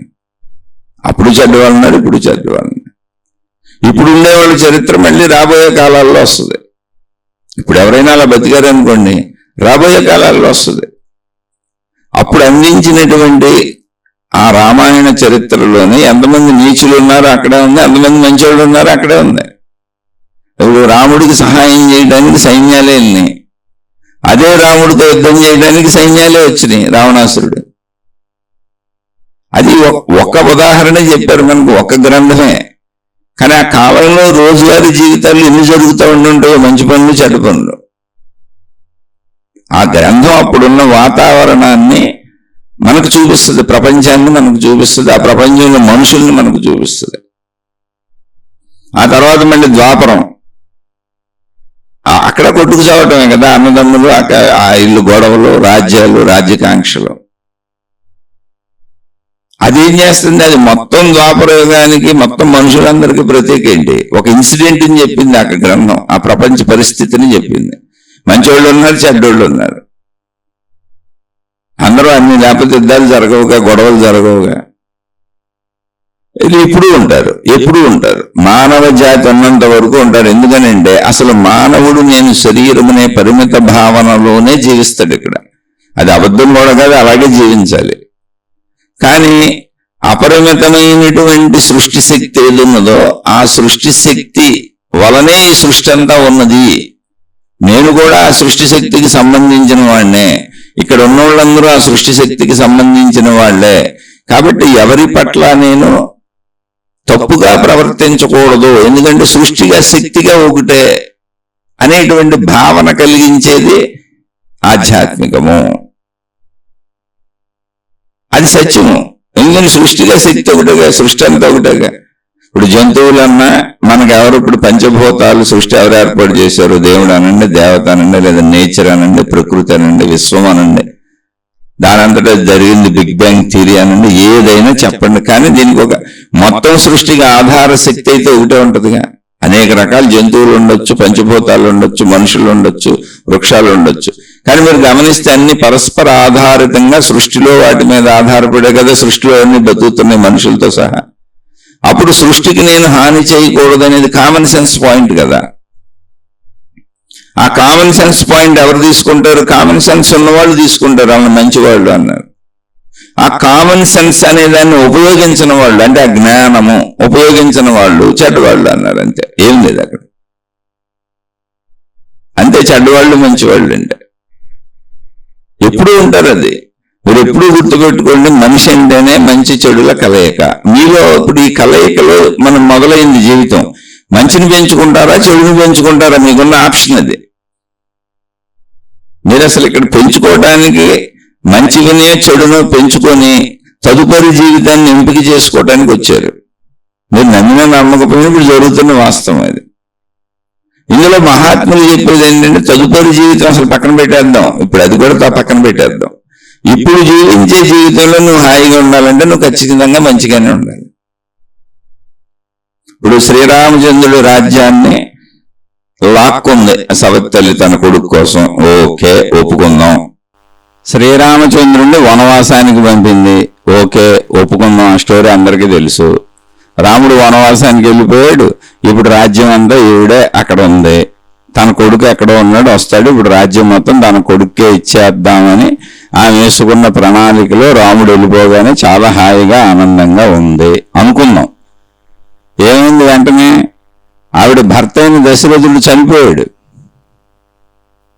వచ్చినటువంటి కొడుకు భరతుడు తల్లినే చంపడానికి కత్తి బయటికి తీశాడు. ఆయన, ఇంత దుర్మార్గురాలు నువ్వు, అన్న రాజ్యాన్ని నేను ఎలా తీసుకుంటాను అనుకున్నావు అన్నాడు ఆయన. ఇప్పుడు చెడు చేసిన ఏమైంది? భర్తను కోల్పోయి వైధవ్యాన్ని పొందింది. మొత్తం ప్రజల దృష్టిలో, అప్పుడున్న సమాజంలో మొత్తం ప్రజల దృష్టిలో, కుటుంబ దృష్టిలో ఒక చెడ్డ వ్యక్తిగా నిలిచిపోయింది. కొడుకు కూడా ఆవిడ్ని దూరం చేశాడు. కొడుకు కూడా ఆవిడ్ని ఇంకా అంగీకరించలా. నా కోసమే కదా మా అమ్మ ఇంత చేసిందని అనుకోలా. అతను ధర్మాత్ముడే. అతను తన అన్న దగ్గరికి వెళ్ళి బ్రతిమలాడాడు. తన తల్లిని కూడా తీసుకెళ్ళాడు. అందరినీ తీసుకెళ్లి బ్రతిమలాడాడు, అన్ననే తిరిగి వెనక్కి వచ్చేయమని. అంటే అక్కడ మంచి వాళ్ళు ఉన్నారు, అక్కడే చెడ్డవాళ్ళు ఉన్నారు. వాళ్ళు మన కుటుంబ సభ్యులే. ఇందులో నువ్వు ఏ పాత్ర తీసుకుంటావు అనే దానికోసమే తప్ప నువ్వు రాముడి పాత్ర తీసుకుంటావా, లక్ష్మణుడి పాత్ర తీసుకుంటావా, భరతుడి పాత్ర తీసుకుంటావా అనేది నువ్వు ఉన్నటువంటి పరిస్థితి మీద ఆధారపడి ఉంది అక్కడ. లేదా నువ్వు హనుమంతుడి పాత్ర తీసుకుంటావా, సుగ్రీవుడి పాత్ర తీసుకుంటావా, విభీషణుడి పాత్ర తీసుకుంటావా. ఎంతమంది మంచోళ్ళు ఉన్నారు, అంతకంటే ఎక్కువ మంది చెడ్డోళ్ళు ఉన్నారు. ఇది పాత్ర. ఎప్పుడూ మంచి చెడుల మధ్య ఘర్షణే మనకు అనాదిగా చరిత్రలో చెప్పబడుతుంది. మీరు ఎప్పుడైనా చూసుకోండి, ఏ కాలం నుంచి మీరు తీసుకున్నా మానవ జాతికి అందించబడుతున్నటువంటి సత్యములన్నీ మంచి చెడు మధ్యలో ఉన్నటువంటివి. జ్ఞానబోధలన్నీ మంచిగా ఉండమని చెబుతూ ఉదాహరణల కింద కథలు, ఉపమానాలు, అందులో ఉన్న చెడుని చూపిస్తూ చెడు వైపు వెళ్ళకండి, చెడు వలన ఇలాంటి నష్టాలు ఉన్నాయి, ఇలాంటి కష్టాలు ఉన్నాయి, ఇలాంటి ఇబ్బందులు ఉన్నాయి, మీరే లాస్ అయిపోతారు. చెడు వలన ఎప్పటికీ మీకు ఇబ్బందే. ఎప్పటికైనా సరే మంచిలోనే జీవించాలి. మంచి వాళ్ళు సుఖపడతారు. అదే సత్యమేవ జయతే నా అమృతం. జయతే అంటే ఏంటి? జయిస్తుంది అంటే ఏంటి? ఏదో రాజ్యాలు జయించడం అని కాదు. సత్యంగా ఉన్న వాళ్ళకి ఎప్పుడూ కూడా ప్రపంచంలో ఆమోదయోగ్యంగా ఉంటాయి వాళ్ళవన్నీ. వాళ్ళు సత్యంగా జీవించే వాళ్ళకి ఎప్పుడూ శాంతి ఉంటుంది. అశాంతికి చుట్టూ ఉన్న వాళ్ళు గురి చేయొచ్చు. ఏమన్నా అందరూ నన్ను గురి చేయరా అంటే, ఎందుకు గురి చేయలే? రాముడిని గురి చేయలే. శ్రీరామచంద్రుడిని సొంత తల్లే సవతి తల్లి గురి చేసింది. దానికి తండ్రి కూడా మెదలకుండా ఊరుకున్నారు. సరే, దానికి కారణాలు వేరే ఉండొచ్చు. ఆయన చనిపోయారు కూడా. రాముడు వెళ్ళిపోతే నేను చనిపోతాను ఆ వియోగంతో కూడా చెప్పారు ఆయన. ఆయన తనకున్న పరిస్థితుల్లో అటు ఆవిడ్ని కాదనలేక, ఇటు ఈయన్ని కాదనలేక, ఏదో ఆయన ఇచ్చిన మాట నిలబెట్టుకోవడానికి శ్రీరామచంద్రుడికి సలహా ఇచ్చాడు ఆయన. అయ్యా, నన్ను జైల్లో పడేసి నువ్వు రాజుగా పట్టాభిషేకం చేసేసుకో, నువ్వు నన్ను జైల్లో పడేసి కనీసం నిన్ను చూస్తే ఇక్కడ ఉంటాను నేను అని ఆయన చెప్పారు దశరథుడు. అటువంటి పనులు ఆయన ఎందుకు చేస్తాడు? తండ్రిని జైల్లో పడేసేసి రాజ్యం తీసుకున్న వాళ్ళు ఉన్నారు. ఇప్పుడు ఔరంగజేబు తన తండ్రిని చంపేసి రాజ్యసింహాసనం తీసుకున్నాడు. బింబిసార మహారాజు అంటే బుద్ధ భగవానుడి కాలంలో బింబిసార మహారాజు అనే ఆయన బుద్ధ భగవానుడి శిష్యుడు. అతని కొడుకే అతన్ని జైల్లో పెట్టి తిండి పెట్టకుండా చంపేసి రాజ్యాన్ని తీసేసుకున్నాడు. బింబిసారుడు కొడుకు. ఇలా చరిత్రలు ఎన్నో ఉన్నాయి. కొడుకులు తండ్రిని చంపినని, తండ్రులు కొడుకులు చంపినని, భార్యలు భర్తలు చంపినని, భర్తలు భార్యలు చంపిన. అది వెనక చరిత్రలోనుంది, ఇప్పుడు ఉంది. అలాగే వెనక చరిత్రలో త్యాగాలు చేసి మహా ఔన్నత్యంతో ఇతరుల కోసం బతికిన వాళ్ళు ఉన్నారు. వాళ్ళు ఇప్పుడు ఉన్నారు, అప్పుడు ఉన్నారు. ఇప్పుడు ఈ జనరేషన్స్లో అని అనకండి. ఇప్పుడు మీరు లివింగ్ అంటే జీవిస్తున్నారు కనుక, అంటే మీరైనా నేనైనా ఇప్పుడు మనం జీవిస్తున్నాం కనుక ఇప్పుడు మనం ఎదుర్కోవాలి ఆ పరిస్థితిని. ఆ ఎదుర్కొనేటప్పుడు రామచంద్రుడిలో ఉండలేకపోతున్నాం. అయిపోయిన కథ కదా అది, మన కథ కూడా కాదు, రాముడి కథ కదా. ఎదుర్కొంది ఆయన కదా. అన్ని ఎదుర్కొని ధర్మంగా నిలబడింది ఆయన మనసు, ఆయన చిత్తము, ఆయన బాధ, ఆయన దుఃఖము, ఆయన కష్టము, ఆయన కన్నీళ్ళు ఎదుటోళ్ళవి కదా. వినటానికి బాగుంటుంది రామాయణం. ఆచరణకి ఎవరు ఆచరించాలి? నేను ఆచరించాలి. ఇంటింటి రామాయణం. ప్రతి ఇంట్లో మనం రామాయణాన్ని మనం ఆదర్శంగా తీసుకొని జీవించాలంటే మనం ఆచరించాలి. కానీ అలా ఎందుకు జరుగుతాయి? ప్రతి ఇంట్లో మనకు రాజ్యాలు ఎక్కడ ఉన్నాయి? కానీ సవతి తల్లి లాంటి వాళ్ళు ఉంటారు. అలాంటి భర్తలు ఉండొచ్చు, భార్యలు ఉండొచ్చు, కొడుకులు ఉండొచ్చు, కూతుర్లు ఉండొచ్చు, బంధుమిత్రులు ఉండొచ్చు, స్నేహితులు ఉండొచ్చు. నిన్ను ఇబ్బంది పెట్టడం అనేది మానవ ప్రపంచంలో ఎప్పుడు జరుగుద్ది. దాని స్థాయి తక్కువై ఉండొచ్చు, ఎక్కువై ఉండొచ్చు. స్థాయి భేదాలు అంతే. ఎందుకని ఇప్పుడు పిల్లలు ఉన్నారు తెలియదు. ఇప్పుడు మా పిల్లలే ఉన్నారు, నేనేదో చెబుతూ ఉంటాను.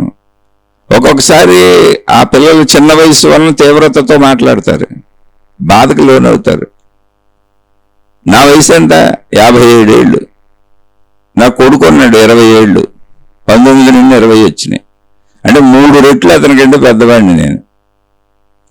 ఇప్పుడు అతను ఏదో ఒక విషయం అర్థంగా కోపంగా మాట్లాడాలని మొత్తం నా జీవితం అన్యాయం అయిపోయింది అనుకుంటే అలా. నా కూతురు అంతే, ఇంకొంచెం పెద్దది, ఇంకో 3-4 ఏళ్ళు పెద్దది. వీళ్ళకంటే 3 రెట్లు పెద్దవాడిని నేను. నా భార్య కంటే 7-8 ఏళ్ళు పెద్దవాడిని నేను. ఇప్పుడు నేను వీళ్ళని అర్థం చేసుకోవాలి అని అనుకోవాలి, అంత అనుభవం నాకు ఉంది కాబట్టి. దానికి తోడు నేను జ్ఞానం కూడా, మళ్ళీ ఆధ్యాత్మికత జ్ఞానం ఇవన్నీ నేర్చుకుంటున్నా. అలా ఉండగలనా లేదా అని నేను చూసుకోవాలి తప్ప, మనం రామాయణం విన్నా, మహాభారతం విన్నా, అసలు పక్కింటోడి కథ విన్నా, ఎదురింటోడి ఎవరిదైనా ఎన్ని విన్నా అది మనం అనుభవించింది కాదు, వింటున్నది తేలిగ్గా ఉంటుంది. అసలు రాముడి కష్టాలు మన కష్టాల్లో అనిపించవు, ఊరికనే వింటాం అంతే. అదే కష్టం మనకు వస్తే, మన భార్యని ఎవరిని ఎత్తుకుపోతే, లేదా మన భర్తను ఎవరన్నా కిడ్నాప్ చేస్తే, మన పిల్లల్ని ఎవరన్నా కిడ్నాప్ చేస్తే ఎత్తుకుపోతే, ఒకసారి భావన చేసుకోండి, వణికిపోతాం ఇప్పుడు కూర్చొని.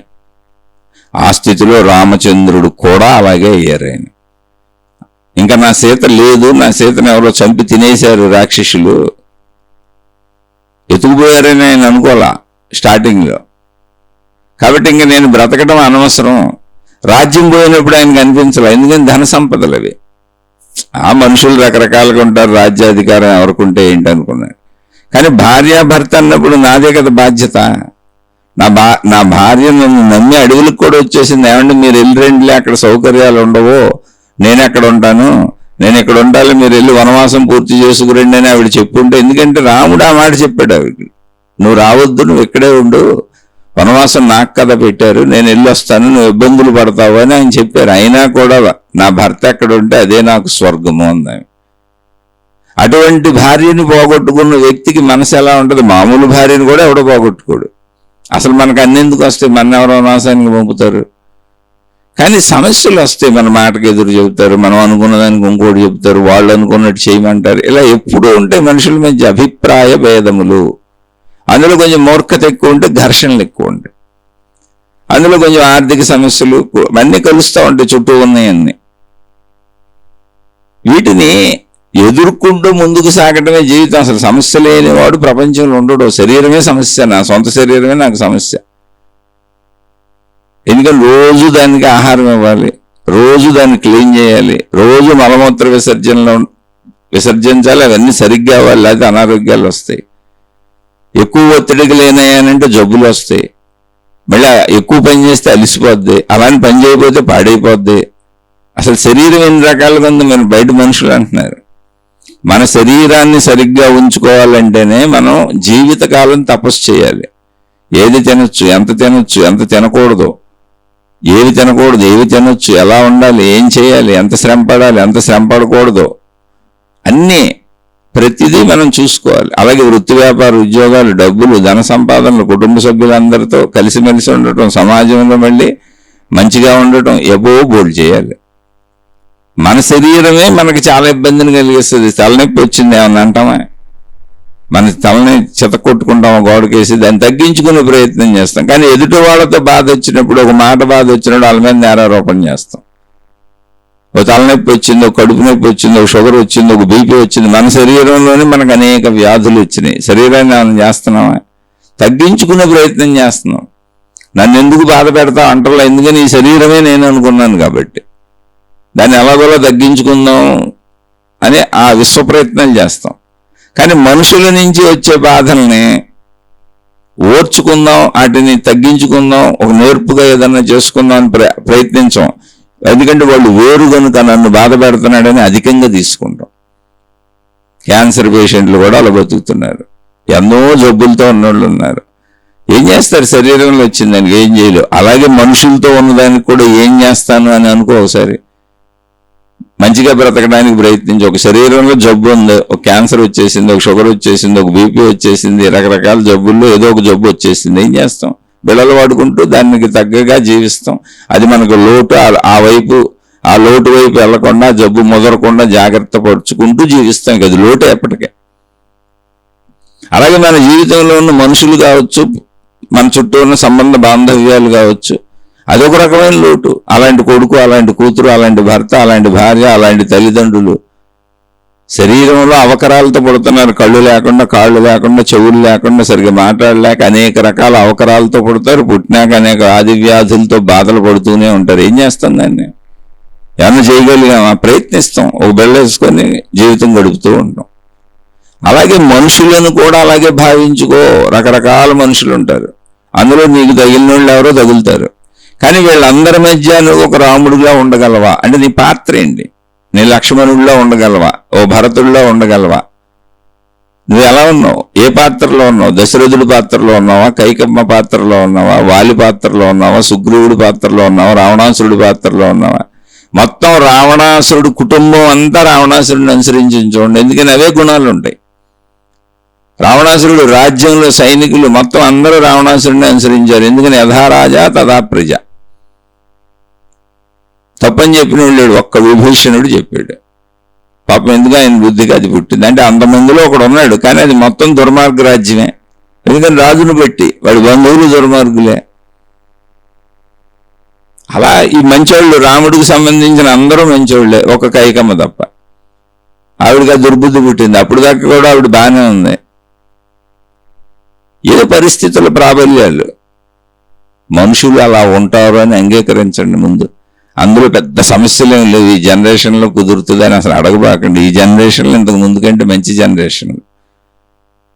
ఎప్పుడు కాలం ముందుకెళ్తున్న కొద్దీ కాలంలో మనుషులు నవీనీకరించబడతారు, ఆధునీకరించబడతారు. జ్ఞాన సంపద ఆటోమేటిక్గా పెరిగిపోద్ది, సమాజంలోనే ఉంటుంది. అది సౌకర్యాలు పెరుగుతాయి, వసతులు పెరుగుతాయి, వనరులు పెరుగుతాయి, దాని నుంచి మనిషిలో మంచి పెరుగుద్ది. కానీ చెడు పోద్దా అంటే చెడు అసలు మనిషి వ్యక్తిగతం కదా. అది నేను చెడ్డగా ఉండాలా మంచిగా ఉండాలి అనేది మనిషి నిర్ణయం. అందుకని ఆధ్యాత్మికతలో మత ప్రబోధాలన్నీ, దైవ ప్రబోధాలన్నీ మంచిగా ఉండమని చెబుతాయి. చెడ్డగా ఉంటే వచ్చేటువంటి కష్ట నష్టాలని శిక్షల రూపంలో చెబుతూ ఉంటాయి. వాటిని కథలుగా, పురాణాలుగా, ఇతిహాసాలుగా అనేక రకాలుగా మనకు అందిస్తూనే ఉన్నారు బాబు. అప్పటి నుంచి ఇప్పటికి మానవ జాతి ఇలాగే ఏడిసింది, అందులో మంచోళ్ళకి ఇలా అయింది, చెడ్డోళ్ళకి ఇలా అయింది అని చెబుతూనే ఉన్నారు. కాబట్టి కాలంలో మార్పు లేదు. కాలం మారుతున్న కొందికి మంచి వాళ్ళు వస్తారు, ఇంకా రిఫైన్డ్ వస్తుంది, ఇంకా నవీనీకరించబడుతుంది. అది వరకు అంత కష్టాలు ఇప్పుడు లేవు అసలు. అనేక యంత్రాలు వచ్చేసినాయి. అది వరకు వ్యవసాయం చేయాలంటే మనుషులే పగలు రాత్రి కష్టపడేవాళ్ళు. అక్కడ మా తాతయ్య గారి పొలాలకు నేను వెళ్ళేవాడిని, మా బాబాయ్ వాళ్ళతో పాటు సెలవులు ఉన్నప్పుడు. జంతువులతో సమానంగా కష్టపడేవాళ్ళు పల్లెటూరులో స్త్రీ పురుషులందరూ. నేను చెబుతుంది ఒక 30-40 ఏళ్ల క్రితం నేను చూసిన విషయాలు. ఇప్పుడు మిషనరీస్ వచ్చేసినాయి అన్ని చోట్ల. వ్యవసాయం కూడా మిషన్ ఉంది, రైతు అక్కడ నుంచి ఉంటే అన్నీ జరుగుతాయి. అలానే కొంత శ్రమ తప్పకుండా ఉంటుంది, కానీ మిషన్స్ వచ్చేసినాయి, మిషనరీ వాడుకోవచ్చు. ఇంకా అంటే అంత కష్టపడిన వాడు ఎంత విసుగు, చికాకు, కోపానికి లోనవుతాడు. ఇప్పుడు కష్టం తగ్గింది, మనిషి యొక్క కష్టం తగ్గుతుంది. ఆ ప్లేస్లో మిషనరీని తయారు చేసుకున్నాడు. ఇప్పుడు అలా వస్తున్న వ్యవస్థలో నువ్వు మంచిగా ఉంటావో చెడ్డగా ఉంటావు నీ ఎంపిక, కానీ వ్యవస్థ ఎప్పుడు కూడా మనిషికి మంచిగా ఉండే అవకాశాలను పెంచుతుంది. కష్టం తగ్గుతుంది, శారీరక శ్రమ తగ్గుతుంది, వివిధ ఉత్పత్తులు మనిషిని సౌకర్యంగా ఉండేలా చేస్తున్నాయి. అసలు చెప్పులే లేవు నా చిన్నప్పుడు. పల్లెటూరులో ఎవరికి చెప్పులు లేవు, పొలాల్లో అలా తిరిగేసేవాళ్ళు, నేను కూడా అలా తిరిగేసేవాడిని. అసలు ఇప్పుడు చెప్పులు లేకుండా తిరిగేవాడు ఎవడో. ఎన్ని సౌకర్యాలు వచ్చినాయి చూడండి, చెప్పులు, బట్టలు, వాహనాలు. ఇప్పుడు పల్లెటూరుల్లో అందరూ మోసుకెళ్ళేవాళ్ళు, గడ్డి మోపులు, పొలలో ఇవన్నీ కొట్టుకొని మోసుకెళ్ళేవాళ్ళు, ఎడ్ల బళ్ళు ఉండే. ఇప్పుడు అసలు స్కూటర్లో, మోటార్ సైకిళ్ళు వేసుకొని పొలాల్లోకి వెళ్ళిపోతున్నారు, దారులు ఉన్నాయి, వాటి మీద పెట్టి తెచ్చేసుకుంటున్నారు. వీళ్ళు మోయాల్సిన అవసరం కూడా లేదు. అప్పుడు ఏమైంది, మనిషికి ఎప్పుడైతే విపరీతమైన శ్రమ తగ్గిందో, అధిక శ్రమ తగ్గిందో, సౌఖ్యం పెరిగిందిగా, మనిషి ఇంకా మంచిగా ఉండొచ్చు. అయితే పెరిగిన సౌఖ్యానికి సరిపోను మళ్ళీ డబ్బు సంపాదించుకోవటం ఈ వ్యవస్థలు వచ్చినాయి. కానీ ఖచ్చితంగా సౌఖ్యాలు పెరుగుతున్నాయి, సుఖాలు పెరుగుతున్నాయి. పెరిగిన కొద్దీ మనిషి మంచిగా ఉండే అవకాశం కూడా పెరుగుతుంది. అయితే ఉంటావో ఉండవో నీ ఇష్టం. అందుకని పాత రోజులతో పోల్చి ఇప్పుడు ఏదో ద్రోహాలు అయిపోయినాయి అనుకోబాకండి. రాజుల కాలంలో గుర్రాల మీద వెళ్ళేవాళ్ళు, అవి జంతువులు. ఎప్పటికి వెళ్తారు, ఏ ఊరు వెళ్తారు, ఆ గుర్రాలు కట్టుకొని ఎప్పటికి ప్రయాణాలు, ఎన్ని నెలలు వెళ్ళాలి, ఎన్ని సంవత్సరాలు ప్రయాణించాలి. ఇప్పుడు ఎందుకు వాహనాలు వచ్చినాయి, మొత్తం ప్రపంచం ఇక్కడ విమానం ఎగితే అక్కడ దిగిపోవచ్చు ఎక్కడైనా. చిన్న మన దేశంలో అయితే 2 గంటలు చాలు, ఇతర దేశాల్లో చిన్న పక్క దేశాలు అయితే 3-4 గంటలు చాలు. పవన్ సుదూర తీవ్రం ఎంత దూరం ఉన్నా మ్యాక్సిమం 24 గంటలు వరల్డ్ మొత్తం తిరిగేయచ్చు. ఎక్కడికైనా 24 గంటలు ఏ ప్రాంతానికైనా వెళ్ళిపోవచ్చు. ఇంత డెవలప్మెంట్ వచ్చినప్పుడు మనిషికి ఏమవుతుంది? సౌఖ్యం పెరిగిన కొద్దికి మనిషిలో దుర్మార్గత్వం తగ్గిపోతూ ఉంటుంది. మనిషిలో ఎంత కష్టం పెరుగుతుంటే అంత బాధ ఉంటుంది. అలానే మళ్ళీ దీన్ని వంకరగా ఆలోచించవచ్చు. ప్రతిదానికి వితండవాదంలో ఆలోచిస్తే అసలు ఈ ప్రపంచంలో ఎవరు ఏమీ చెప్పలేరు. నేర్చుకుందాం, ఆచరిద్దాం అనే వాళ్ళకే ఉపయోగపడతాయి. ఇప్పుడు అవన్నీ చెప్పారు కదండి, విమానాలు ఎక్కడానికి అంత డబ్బులు ఎక్కడ వస్తాయి, ఇవన్నీ ఎక్కడ వస్తాయి, ఇవన్నీ పెరగబెట్టి డబ్బు ఎక్కువ అవసరమైంది, అది వరకు ఏం అవసరం లేదు, చెట్లు కోసుకు తినేవాళ్ళు అంటే ఇప్పుడు కూడా బతకండి, ఇవన్నీ అనుభవించబాకండి, పండు ఫలం తిని బతకండి. ఎందుకులో మార్కెట్లో దొరుకుతున్నాయిగా, మీరు చెట్లు కూడా పెంచక్కర్లా, లగ్జరీస్ మానేసేయండి, అది వరకు లాగా బతికేసేయండి. చుట్టూ ఉంటే అలా మానేస్తామండి అంటే చుట్టూ ఉన్న వాళ్ళందరూ అంటే వితండవాదం అంటారు దీన్ని. మార్పు తెచ్చుకోలేని వాళ్ళు, మంచిగా బతకలేని వాళ్ళు చేసేటువంటి వాళ్ళ మనసు చేసే గారడి అది. కానీ మనం శీర్షికలు చెప్పుకుంటుంది ఎందుకు, ఎవరి కోసం, అసలు ఎవరికి శీర్షికలు ఉపయోగపడతాయంటే నేను మారదాము అనుకునే వాళ్ళకి. ఒక మంచి ఆలోచన అంతే, నేను మిమ్మల్ని మార్చలేను, నేను నన్నే మార్చుకోలేను, కానీ ఇలా కూడా ఆలోచించవచ్చు, ఇలా కూడా ఉండొచ్చు, ఇలా కూడా ప్రయత్నించవచ్చు. ఒకే మోసలో, ఒకే ధోరణిలో, ఒకే ఆలోచనలో ఇరుక్కుపోవక్కర్లేదు. నా సొంత శరీరం నన్ను ఎన్ని ఇబ్బందులు పెడుతుంది, ఎన్ని బాధలు పెడుతుంది, ఎన్ని అనారోగ్యాలు వస్తుంది, దాన్ని ఏమన్నా చేస్తున్నానా? చేయట్లేదు కదా. అలాగే మనుషులు అనుకో, వాళ్ళు ఏదో మాటలతో ఇబ్బంది పెట్టారు, వదిలే, లేదు కొంచెం సర్దుకో. ఏదో ఒక రిలేషన్స్ అన్నిటిలో ఇద్దరు మనుషులు ఉంటే 2 అభిప్రాయాలు ఉంటాయి. ఎందుకని 2 శరీరాలు కనుక, వేరువేరు శరీరాలు కనుక. వేరువేరు అభిప్రాయాలు ఉన్నంత మాత్రాన అన్నింటినీ ఘర్షణ ఎందుకు తీసుకోవాలి అసలు మనం అంటున్నా. ఇప్పుడు మనకు అనుకూలంగా మాట్లాడలేదు, కొన్ని కోపం వచ్చింది, అరిశారు. ఇప్పుడు అప్పుడప్పుడు మా అబ్బాయి చిన్న వయసు, ఉక్రోషంతో గట్టిగా మాట్లాడతాడు, ఉక్రోషం ఓడిపోచేస్తూ ఉంటుంది. నాకు అర్థమవుతుంది, ఆ వయసులో నేను అలాగే ఉన్నా, ఆ వయసులో నేను అంతకంటే ఎక్కువ చేశా. ఇప్పుడు మా పిల్లలతో పోల్చుకుంటే, అంటే కాలం గడుస్తున్న కొద్దీ మంచి జరుగుతుందని ఎందుకు చదువుతున్నానంటే, మా పిల్లల్ని చూస్తున్నప్పుడు నేను కూడా చిన్నతనం నుంచి వచ్చాక, నాకు చెల్లెళ్ళు ఉన్నారు, నేను ఇంట్లోనే బతికాను, నాకు ఇల్లు ఉంది, అన్నీ ఉంటాయి మనుషులకి, మనిషి బతకాలండి. కానీ నేను చేసినటువంటి అల్లరి, నేను చేసిన తప్పులు, నేను చేసినటువంటి పనులు అన్నీ గమనించుకుని చూస్తే నా పిల్లలు నాకంటే 100 రెట్లు బెటర్గా ఉన్నారు. అలా ఎందుకున్నారంటే సౌకర్యాలు పెరిగినాయి, వసతులు పెరిగినాయి, వనరులు పెరిగినాయి, సౌకర్యాలు పెరిగినాయి. దానివల్ల ఘర్షణ ఎప్పుడన్నా ఒకసారి వస్తూ ఉంటుంది. అది ఏదో మాట అభిప్రాయాలు, మనం చెప్పేది ఒకటి, వాళ్ళు చెప్పేది ఒకటి. ప్లస్ బ్రహ్మాండంగా చదువుకున్నారు, నేను అసలు అంత చదువుకోలేదు. మా అమ్మాయి ఎంఎస్ పూర్తి చేసేసింది, మా అబ్బాయి ఇప్పుడు ఎన్ఐటీలో చదువుతున్నాడు. ఆ జ్ఞానం ఉంది, దాన్ని ఉపయోగిస్తున్నారు. కానీ హ్యూమన్ ఎమోషన్స్ ఉంటాయి కదా, అంత చిన్న వయసులో ఎలా తెలిసిపోద్ది? ఇప్పుడు 57 ఏళ్ళు నాకున్న జ్ఞానంలో నేను ఒక వైరాగ్య శతకపు మాటలన్నీ మాట్లాడుతుంటే 19 నుంచి 20 వచ్చిన పిల్లడికి ఏమర్థమవుద్ది? మనం ఆ స్టేజ్కి వెళ్ళి ఆలోచించాలి. సత్యము అంటే అది. సత్యం అంటే ఏంటంటే, నేను మా అబ్బాయితో మాట్లాడేటప్పుడు మా అబ్బాయి స్థితిలో కూర్చొని ఆలోచించాలి. ఎందుకని ఆ స్థితిని నేను దాటి వచ్చాను. కానీ మా అబ్బాయి నా స్థితిలో కూర్చొని ఆలోచించలేదు, ఎందుకంటే ఆ స్థితి ఏంటో తెలియదు అసలు అతనికి. ఇంకా అది ముందుంది, ఒక తండ్రి పోర్షన్ ముందుంది. కాబట్టి తెలియని వాళ్ళు, ఆ విషయం తెలియని వాళ్ళు వాళ్ళకి నచ్చినట్టు ఉంటారు, వాళ్ళకి తెలిసినట్టు ఉంటారు. అలా నేను మా అమ్మాయి స్థితికి వచ్చి ఆలోచించవచ్చు. జ్ఞానం అంటే ఏంటంటే, ఎదుట వాళ్ళ స్థితిలో కూర్చొని మనం ఆలోచించడం. ఆవిడ భార్య కావచ్చు, భర్త కావచ్చు, బంధువర్గం కావచ్చు, స్నేహితులు కావచ్చు, కుటుంబ సభ్యులు కావచ్చు. అదే విషయంలో, అదే సన్నివేశంలో, అదే పనిలో ఆ ప్లేస్లో నేనుంటే ఆ మనిషి చేసినట్టు చేస్తానా, చేయనా? నేనైతే అలా చేస్తాను, నేనైతే అలా మాట్లాడతాను అన్నప్పుడు ఖచ్చితంగా వాళ్ళకంటే వరస్ట్గానే చేస్తామన్న ఆన్సర్ వస్తుంది. ఎందుకంటే నా పిల్లలు నా ఇంట్లో నాకు అదే ఆన్సర్ వచ్చింది. ఎందుకంటే నేను చిన్నప్పుడు చాలా గొడవ చేసేవాడిని. అసలు ఇప్పుడున్న ఫెసిలిటీస్ లేవు. అప్పుడు ఒక చిన్న సినిమాకి వెళ్ళాలన్నా కూడా చాలా ఇబ్బందిగా ఉండేది. ఇప్పుడు ఫెసిలిటీస్ పెరిగినాయి, దానివల్ల అసలు ఘర్షణలు తగ్గినాయి, ఇబ్బందులు తగ్గినాయి. ఇప్పుడు భార్యలు మామూలుగా ఇంట్లో, ఇదివరకు పూర్వకాలం అంటే పూర్వకాలం కాదు, నా చిన్నతనంలో, ఎప్పుడో పూర్వకాలం ఎందుకు, నా చిన్నతనంలో మా ఇంట్లో అన్ని మా అమ్మగారు చేయాల్సిందే. వంటలు వండాల్సిందే, బట్టలు ఉతకాల్సిందే, అన్నీ చేయాల్సిందే. అంటే నేను ఒక్క 40 ఏళ్ళు వెనక్కి వెళ్తే 57 ఏళ్ళు నాకు.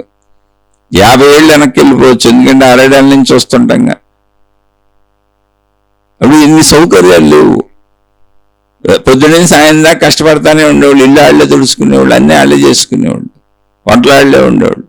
ఇప్పుడు అసలు ఏమీ లేదు, కర్రీ పాయింట్లు వచ్చేసినాయి.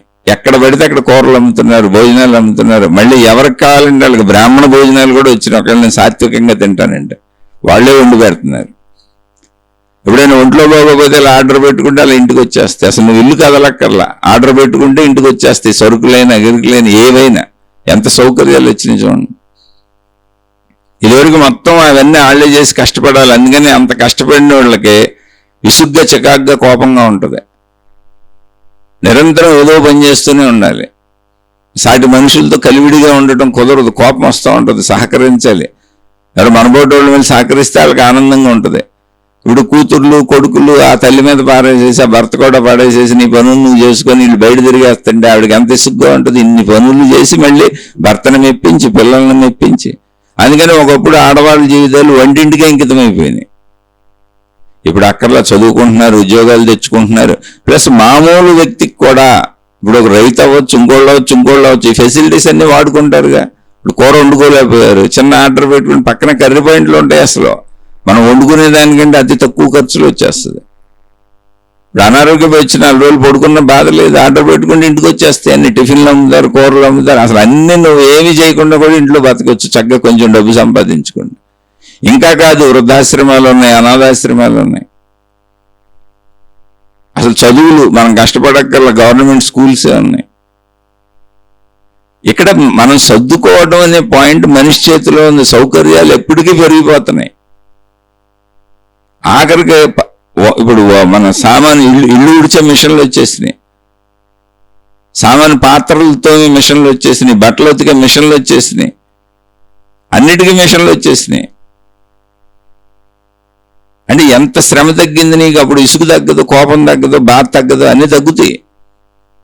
అప్పుడు మనుషులతో ఆ తగ్గినటువంటి బాధలతో మనుషులను అర్థం చేసుకొని మనుషులతో కలివిడిగా ఉండడం నేర్చుకో. అది మళ్ళీ నీకు సంబంధించింది. ఎప్పుడు కాలం ముందుకెళ్ళిన కొద్దికి ఈ నవీన ఆవిష్కరణలన్నీ మనిషి యొక్క శ్రమని తగ్గిస్తాయి. శ్రమ ఎప్పుడు తగ్గిందో మనిషిలో విసుగు, కోపం, చికాకు ఇటువంటి తగ్గుతాయి. అంటే పాత స్థాయిలో, ఇదివరకు స్థాయిలో పోల్చుకుంటూ ఇప్పుడు తగ్గుతాయి. ఆ తగ్గినప్పుడు ప్రేమానుబంధాలు పెంచుకుంటావో నేను రాక్షసుని అవుతాను నేను పెంచుకోనండి ఎవరేం చేస్తారు. అందుకని నిరంతరం మతం పేరుతో, మార్గం పేరుతో, దైవం పేరుతో, గురువు పేరుతో ఆధ్యాత్మికత నిన్ను వెంబడిస్తూ ఉంటుంది. జ్ఞానం నీకు చెబుతూనే ఉంటుంది. ప్రపంచం అంతా జ్ఞానబోధలు ఏదో ఒక రూపంలో జరుగుతూనే ఉంటాయి. ఏంటి అటు సారాంశం? ఏమీ లేదు, మంచిగా ఉండండి. ఇది మంచిగా ఉండండి అనే సారాంశాన్ని వాళ్ళు చెప్పకుండా, నువ్వు తీసుకోకుండా, మళ్ళీ నా మతం గొప్పది, నా దేవుడు గొప్పోడు, నా గురువు గొప్పోడు, ఈ సమూహాలు ఏర్పడటం, ఈ రంగురంగుల బట్టలు, ఆకారాలు, బయటికి వేషధారణలు ఇవి పెట్టుకున్నావు అనుకో, మళ్ళీ నువ్వు సర్వనాశనం. నువ్వే కాదు, ప్రపంచమే సర్వనాశనం. మతాలు వచ్చింది మతం అభివృద్ధి చెందడానికి కాదు. దేవుళ్ళు వచ్చింది ప్రజలందరూ దేవుళ్ళు మీరందరూ గొడవలు పడి నన్నే గొప్ప దేవుడని పూజించండి అని చెప్పడానికి కాదు. దేవుళ్ళు దేవతలు వచ్చింది మీరు మంచిగా బతకండి అని చెప్పడానికి. దేవుళ్ళు దేవతలు అంటే ఏంటి? ఏమీ అవసరం లేని స్థితి. అసలు శరీరమే కాంతి శరీరం, నేను ఇంచే ఏమి అక్కర్లేదు. ఇప్పుడు ఏ దేవుడు గొప్ప అయితే నీకెందుకు? నీకు నచ్చిన దేవుడితో పోరాదు. అది కాంతి ధరించిన రూపం, మూల కాంతి అన్నిటికీ ఒకటే శక్తి. అంటే నువ్వు మారటం అనే పాయింట్ని పక్కన పెట్టేశావు. నీలో చెడు పోగొట్టుకోవడం అనే పాయింట్ని పక్కన పెట్టేశావు. నీకు ఎన్ని కథలు చెప్పినా, రామాయణాన్ని చెప్పు, మహాభారతాలు చెప్పు, లేదా అనేక మతాల్లో అనేక గ్రంథాల్లో ఎన్నైనా చెప్పు, అవి దూరం నుంచి వింటున్నప్పుడు వేరే వాళ్ళ కథలు కదా. యేసుక్రీస్తుని సెలవు వేసేసారు, వేరే ఆయన కథ కదా అది. ఇప్పుడు ఆ సెలవు నా భుజం మీద పెట్టలేదు, నాకు మేకులు కొట్టలేదు, నన్ను కొరడాలతో కొట్టలేదు, నాకు ముళ్ళ కిరీటం పెట్టలేదు. వాళ్ళు కథ వింటున్నప్పుడు నొప్పి నాకు తెలియదు కదా. అంత నొప్పిలో కూడా ఎంత మంచిగా ఉండొచ్చు అని కదా ఆయన చెప్పింది. ఆ నొప్పి నాకు తెలియదు కదా. అది జరిగిందా జరగలేదా వాదనలతో పని లేదు. ఇదే నా మతం, ఇది జరిగింది, ఇన్ని జరిగినాయి, ఇన్ని ఓర్చుకున్నాడు కాబట్టి మా దేవుడు గొప్పోడు. ఇన్ని ఓర్చుకోలేదు కానీ మీ దేవుడు గొప్పోడు కాదు, లేదా రాముడు మా దేవుడు ఇన్ని ఓర్చుకున్నాడు, మా దేవుడు గొప్పోడు, మీ దేవుడు గొప్పోడు కాదు. ఇది కాదు విధానం అసలు. అక్కడ ఏ దేవుడు గొప్పవాడు, ఏ మతం గొప్పది అన్నది అసలు పాయింట్ కాదు అక్కడ. అవన్నీ ఎందుకు తయారైనాయి అనేది పాయింట్. రైతు బజార్లో కూరగాయలు ఎందుకు అమ్ముతున్నారు పాయింట్. అంటే మనం కొనుక్కోవడానికి. నువ్వు నచ్చిన కొనుక్కో వెళ్ళి. ఎన్ని కిరాణా షాపులు, ఎన్ని షాపులు మార్కెట్ నిండా ఎందుకు పెట్టారు అంటే మనుషులకు అందుబాటులో ఉండి మనుషులు కొనుక్కోవడానికి. వాళ్ళు వృత్తి వ్యాపార ఉద్యోగాలు పెట్టుకున్నారు. ఎందుకంటే మనుషుల కొరకు. అంతే తప్ప ఇందులో నువ్వు ఆ మతాన్ని పట్టుకొని దేవుణ్ణి పట్టుకొని వేలాడి అది గొప్పదంటే నీ మార్పేది. నీ మార్పు కోసం కదా దేవుడు, నీ మార్పు కోసం కదా దేవత. నువ్వు ప్రాక్టీస్ చేయటానికి కదా ఒక రాముడు కదా, నువ్వు ప్రాక్టీస్ చేసుకోవటానికి కదా ఒక యేసుక్రీస్తు కదా. ఏ మహాత్ముడి చరిత్ర చెప్పినా నువ్వు జీవితంలో మంచిని ఆచరించుకోవటానికి అంతే. ఆ మహాత్ముడి జీవితం నీకెందుకు ఉంటుంది? ఎప్పుడో యేసుక్రీస్తుని సెలవు వేశారంటే ఆ రోజుల్లో శిక్షలు అవి, రాచరికపు రోజులు మళ్ళీ అవి. ఆ రోజుల్లో శిక్షలు అలా ఇప్పుడు ఎందుకు ఉంటాయి అసలు అవి? కాకపోతే ఆ ప్రవర్తన ఏంటి? ఓ గౌతమ బుద్ధుడు ఆయన కాలంలో ఆయన అలా ఉన్నారు. ఎంతోమంది ఎన్నో రకాల బాధలు పెట్టారు ఆయన్ని, కానీ ఆయన స్పందించలేదు. స్పందించలేదు అంటే ఎందుకు స్పందించలేదు? రాయిలాగా ఉండలా. వాళ్ళకి తెలియక బాధలు పెడుతున్నారు. నాకు తెలుసు జ్ఞానం కాబట్టి నేను దాన్ని స్వీకరించట్లేదు. వాళ్ళు ఏదో మాట అంటే నేను ఎందుకు బాధపడిపోవటం? అంటే మనం బాధపడకుండా ఉండటం నేర్చుకోలేదు. అది నేర్పేవాడు బుద్ధుడు, అది నేర్పేవాడు దేవుడు, అది నేర్పేవాడు గురువు, అది నేర్పేది మతం. నువ్వు బాధపడకుండా ఉండటం నేర్చుకో. చుట్టూ ఉన్న వాళ్ళు బాధ పెట్టకుండా ఉండాలని కోరుకో బాగా. ఎందుకని వాళ్ళు నేర్చుకున్న రోజున వాళ్ళు అలా ఉంటారు, ఎవరిని బాధ పెట్టకుండా ఉంటారు. నువ్వు బాధ పెట్టకుండా ఉండటం నేర్చుకో, బాధపడకుండా ఉండటం నేర్చుకో. నొప్పింపక తానవ్వక. ప్రతిరోజు ప్రతి చోట ఎక్కడైనా దేవుడు అని ఉందంటే చెప్పబడే విషయం ఇది. అది నువ్వు వింటున్నావా లేదా, నీకు అర్థమయ్యేటోళ్ళు చెప్తున్నారా లేదా, లేదా నిన్ను దేవుడికి అతికించి, మతానికి అతికించి, గురువుకి అతికించి, జ్ఞాన గ్రంథానికి అతికించి వాళ్ళు సమూహాలు పోగు చేసుకొని నీ దగ్గర నుంచి డబ్బులు పోగేసుకొని చక్కగా నీ సేవలు పోగేసుకొని వాళ్ళు హ్యాపీగా లైఫ్ గడుపుకుందాం అనుకుంటే అది నువ్వు దాన్ని అంగీకరిస్తే వాళ్ళ కర్మ నీ కర్మ, ఎలా ఉంటే అలా సాగండి. అప్పుడు వాళ్ళు మతాలు పట్టుకు వాళ్ళకి మతం ముఖ్యం, మారటం ముఖ్యం కాదు. వాళ్ళకి దేవుడు ముఖ్యం. మనలో మంచి మార్పు తెచ్చుకోవటం, చెడు మొదలటం ముఖ్యం కాదు. వాళ్ళకి గురువు ముఖ్యం. నేను మంచివాడిని అవటం, మంచిదాన్ని అవటం ముఖ్యం కాదు. వాళ్ళకి జ్ఞాన గ్రంథాలు ముఖ్యం. నాలో చెడుని పోగొట్టుకోవడం, మంచిగా జీవించడం, నా కుటుంబ సభ్యులు, అసలు నాకు ఇవ్వబడిన జీవితం ఏంటి, ఈ జీవితంలో నేను ముందుకు ఎలా వెళ్ళాలి, ఇంతమందితో ఎలా గడపాలి, ఇది నేర్చుకోవటానికి కాదు నేను మతాన్ని, దేవుణ్ణి, మార్గాన్ని, గురువుని, జ్ఞాన గ్రంథాన్ని పట్టుకుంది. వాళ్ళకి అది ముఖ్యం. అవి పట్టుకు ఎలాడతారు, ఈ మార్పు తెచ్చుకోరు. వాళ్ళ కోసం కాదు అసలు ఈ శీర్షికలు ఏం చెబుతున్నాయి. అసలు ఆధ్యాత్మికమే వాళ్ళ కోసం కాదు. ఆధ్యాత్మికం వ్యక్తిగతము. అవి మామూలుగా ఇప్పుడు ప్రజలు రకరకాల రాజకీయ పార్టీలు పట్టుకు తిరుగుతారు, సినిమా యాక్టర్లను పట్టుకు తిరుగుతారు, రకరకాల వ్యసనాలు పట్టుకు తిరుగుతారు, రకరకాల సమూహాలుగా ఏర్పడి తిరుగుతారు. చిత్ర విచిత్రమైనటువంటి మానసిక స్థితులు ప్రజల్లో ఉంటాయి. ఏదోటి పట్టుకు ఎలాడుతూ ఉంటారు. అలా దేవుణ్ణి, మతాలను కూడా పట్టుకు ఎలాడతారు. అదొక మానసిక స్థితి. దాన్ని మనం ఏం చేస్తాం? కాదు, అక్కడ విషయం ఏంటంటే దేవుడు తప్పు కాదు, మతం తప్పు కాదు, మార్గం తప్పు కాదు, గురువు తప్పు కాదు, జ్ఞాన గ్రంథం తప్పు కాదు. కానీ నువ్వు దాంట్లోంచి ఒప్పులే నేర్చుకున్నావు, నీ తప్పులేని తొలగించుకుంటున్నావు. అందుకే వచ్చింది. ఎందుకని అక్కడ ఏ మతం లేదు అసలు. మతం ఎక్కడ కనపడుతుంది నీకు? పేరులో నువ్వు చెప్పుకోవడం తప్ప. దేవుడు ఎక్కడ కనపడ్డాడు, దేవత ఎక్కడ కనపడుతుంది నీకు? ఎవరు కనపడ్డారు? ప్రార్థనాలయాలు మనం కట్టుకోవటం తప్ప. వాటిని ప్రచారం చేసే మనలాంటి సామాన్య మనుషులు, ఈ పదాలు గుర్తుపెట్టుకోండి. వాళ్ళకి 2 కాళ్ళు 2 చేతులు ఉన్నాయి. డ్రెస్సులు మార్చారు, మీలాంటి వాళ్ళం కాదని. మీసాలు గడ్డాలు పెంచారు. ఏ మతానికి ఆ మతాలు కలర్ డ్రెస్సులు పెట్టుకున్నారు, డ్రెస్ డిజైన్లు పెట్టుకున్నారు, కాస్ట్యూమ్స్ చేంజ్ చేసుకున్నారు అంతే. అవి చూసి నీళ్ళు మహాత్ములు, గురువులు అనుకుంటే వాళ్ళు సామాన్య మనుషులే.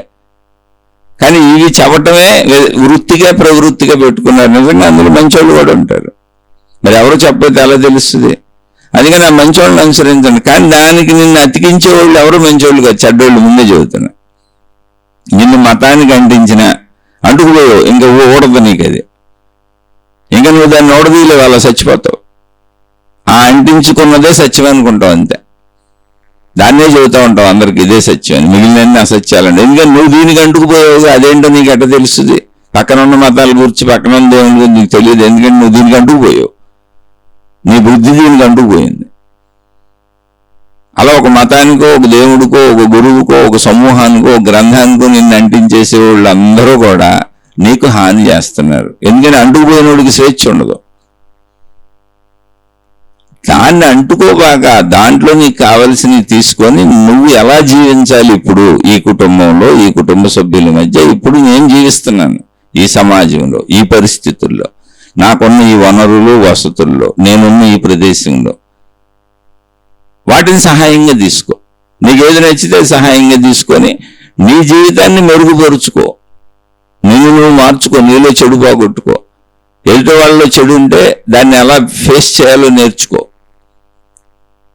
అంతే తప్ప అన్ని ప్రపంచంలో నాకు అనుకూలంగానే కావాలంటే కుదరదు. భౌగోళిక పరిస్థితులను ఏం చేస్తున్నారు చెప్పండి? వర్షం పడుతుంది, మీకు ఇష్టం లేదు, ఏం చేస్తారు? ఏమీ చేయరు, గొడుగు వేసుకెళ్తారు. తుఫాన్లు వస్తున్నాయి, భూకంపాలు వస్తున్నాయి, సునామీలు వస్తున్నాయి, పిడుగులు పడుతున్నాయి, అనేక రకాల ప్రకృతి వైపరీత్యాలను ఏమైనా చేయగలుగుతున్నావా? ఏమీ చేయలేము. అలా భరిస్తూ వీళ్ళుంటే తప్పించుకునే ప్రయత్నం చేస్తున్నాం. అలా మనుషుల్ని ఎందుకు అనుకోరు? చుట్టూ ఉన్న మనుషులకి ఒక ప్రకృతి ఉంటుంది కదా. ప్రకృతి వైపరీత్యాలనే అలాగే అంటున్నాం, మన శరీరంలో వచ్చేటువంటి బాధల్ని అలాగే ఓర్చుకుంటున్నాం, తప్పదని భరిస్తున్నాం. మనుషుల్ని భరించమంటలా నేను, ఇలాగే ఉంటుంది, దాన్ని దుఃఖ స్వీకరణగా చేయబాక. అది బుద్ధుడు చేసింది. చంపేస్తానన్నవాడు వచ్చినా కూడా ఆయన దాన్ని దుఃఖంగా తీసుకోవాలి. ఒక స్వభావం ఒకలా ఉంటుంది. తిట్టారు, అనేక రకాల తిట్లు తిట్టారు, అవమానించారు, చంపేపోయారు. అరే అవి వాళ్ళ స్వభావాలండి, వాటికి నేనెందుకు ఇదైపోతాను? నా స్వభావాన్ని నేను పాడు చేసుకోను కదా. అది బుద్ధుడు నేర్పేది, అదే దైవత్వం నేర్పేది. ఏ దేవుడైనా రాముడి స్వభావం అది, కృష్ణుడి స్వభావం అది, యేసుక్రీస్తు స్వభావం అది, గురునానక్ స్వభావం అది. మీరు ఎంతమంది మహాత్ములు తీసుకున్నా వాళ్ళ స్వభావాలు ఆ పరిస్థితుల్లో వాళ్ళు ప్రకటించారు. అది కూడా వాళ్ళు ఉన్న చోట, అప్పుడున్న మనుషులతో. ఇప్పుడున్న మనుషులతో మీరు ఈ గ్రంథాలన్నీ చదువుకొని మీకు ఏం అవసరమో అందుకు తీసుకోండి, అలాంటివి తీసుకోండి. మీ ఇంట్లో మీరు జీవించే సమాజంలో మీరున్న పరిస్థితుల్లో ఏ గ్రంథంలో విషయాలు చదువుకొని నేను అప్లై చేసుకోవచ్చు, అవి అప్లై చేసుకోవడానికి అంతవరకు తప్ప దాన్ని బట్టుకు వెళ్ళాడితానికి అసలు కానే కాదు. దాన్ని బట్టుకు వెళ్ళాడితే మీ జీవితం పోయింది, మొత్తం సర్వనాశనం అయిపోయింది. మీరు పొందేది ఏమి ఉండదు. అదొక రకమైనటువంటి పిచ్చి అంతే. నీకోసం అవన్నీ వస్తే నన్ను వదిలేసి నేను అయిపోట్టుకు తిరుగుతానంటే అర్థమే ఉంది అసలు? ఆలోచించి చూసుకోండి ఎవరికాళ్ళు. రాముడిలా ఉండగలవా లేదా అనేది తప్ప ఉండమని ఎవరూ చెప్పలేదు. జనరేషన్స్ మారుతున్న కొద్దీ ఇంకా సౌకర్యాలు పెరిగినాయి కనుక ఇంకా మంచిగా బతకొచ్చు. అందుకే మనం ఇప్పుడు వాళ్ళ హాయిగా ఉన్నాం. మన ఇంట్లో మనం హాయిగా నిద్రపోతాం, రోడ్ల మీద హాయిగా తిరుగుతాం, ఏ దేశాలైనా వెళ్ళి వస్తారు, ఎంతో హాయిగా ఉన్నారు. ఏమైపోద్దని బాధ లేదు. అందరి చేతిలో సెల్ ఫోన్ ఉంది, ఎక్కడికి వెళ్ళినా వివరాలు తెలుసుకోవచ్చు, వీడియో కాల్ చేసుకొని అసలు ఇక్కడే ఉన్నట్టు ఇతర దేశస్తులతో ఇక్కడే ఉన్నట్టు మాట్లాడుకోవచ్చు. ల్యాప్టాప్లు వచ్చినాయి, కంప్యూటర్లు వచ్చినాయి, మనిషి ఎదురుగా కూర్చొని మాట్లాడుకుంటున్నారు. ఇప్పుడు తండ్రి పిల్లలు వీళ్ళు ఉంటారు, ఏదో దేశంలో చదువుకుంటానికి వెళ్తారు, తండ్రి ఏదో దేశంలో ఉద్యోగానికి వెళ్తాడు, తల్లి ఎక్కడో ఉండొచ్చు, వీళ్ళు ఎదురు కూర్చొని సాయంత్రం అందరూ మాట్లాడుకుంటారు. ఎంత సౌకర్యవంతం వచ్చింది చూడండి. దగ్గరే ఉన్నట్టుగా, నా పిల్లలు నాతోనే ఉన్నట్టుగా, నా తల్లిదండ్రులు నాతోనే ఉన్నట్టుగా, నా అన్నదమ్ములు నాతోనే ఉన్నట్టుగా ఎంత భావన. ఒకవేళ కాదు వెళ్ళాలి అనుకుంటే విమానం ఎక్కండి, 24 గంటలు దిగిపోతాయి అక్కడి నుంచి అయినా. అంత సౌకర్యాలు వచ్చినాయి. ఇంకా ప్రేమలు పెంచుకోవచ్చు, అభిమానాలు పెంచుకోవచ్చు. జనరేషన్స్ పాడైపోతున్నాయని ఎందుకు అనుకుంటున్నారు? జనరేషన్స్ ఇంకా బాగా డెవలప్ అవుతున్నాయి.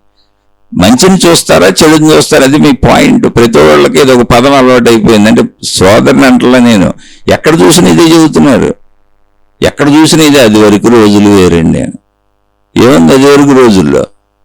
ఒకవేళ అది వరకు రోజులుగా బతకాలంటే ఇప్పుడు కూడా బతకొచ్చు. నువ్వు పండు ఫలం కొనుక్కో, మిగిలిన అలవాటు చేసుకోబాక, వస్తువులు కొనుక్కోబాక, చక్కగా నీకు నువ్వు ఇంత పండు ఫలం తిను, ఓ జత బట్టలు కొనుక్కో, 2 జతల బట్టలు కొనుక్కో, ప్రపంచంలోకి రాబాక, ఓ మూల బతికేసాయి. నిన్ను ఎవరొద్దన్నారు? అది వరకు రోజుల్లో అని బతికిప్పుడు కాదు. ఇప్పుడు రోజుల్లో ఇప్పుడు అన్నీ వాడుకుంటూ, ఇప్పుడు అన్నింటినీ ఉపయోగించుకుంటూ, అన్ని సౌకర్యాలు పొందుతూ మళ్ళీ నీకు అన్ని అనుకూలంగా ఉండాలి, నాకు అన్ని అనుకూలంగా ఉండాలని అది వరకు రోజులు వేరండి అంటారు. ఎప్పుడూ ముందుకెళ్లే రోజులే మంచి. ఎందుకనంటే ఎక్కడెక్కడ మానవుడు తప్పులు చేసుకొని, ఎక్కడెక్కడ పొరపాట్లు చేసుకొని, ఎక్కడెక్కడ శ్రమలకి, బాధలకి, కష్టాలకి లోనవుతున్నాడో అక్కడక్కడ ఆ అనుభవాలతో పాఠాలు నేర్చుకుని ఇంకా మంచి మంచిగా జీవించడానికి విషయాలను తయారు చేసుకుంటూ వెళ్తున్నాడు. అవే మనమే ఏర్పరచుకున్న చట్టసభలు, చట్టాలు, ప్రజాస్వామ్య ప్రభుత్వాలు. అసలు స్త్రీలందరూ ఇప్పుడు పురుషుల కంటే బాగా చదువుకుంటున్నారు, పురుషుల కంటే బ్రహ్మాండంగా ఉద్యోగాలు చేస్తున్నారు.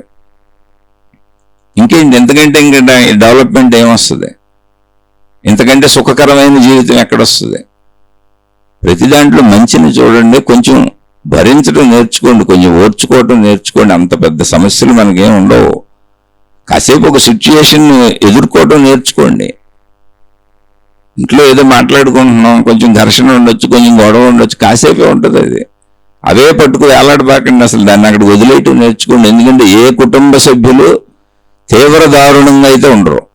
తీవ్ర దారుణంగా ఉండే కుటుంబ సభ్యులను మీరు ఉంచుకోరు, వాళ్ళు ఉండరు, వాళ్ళే విడిపోతారు.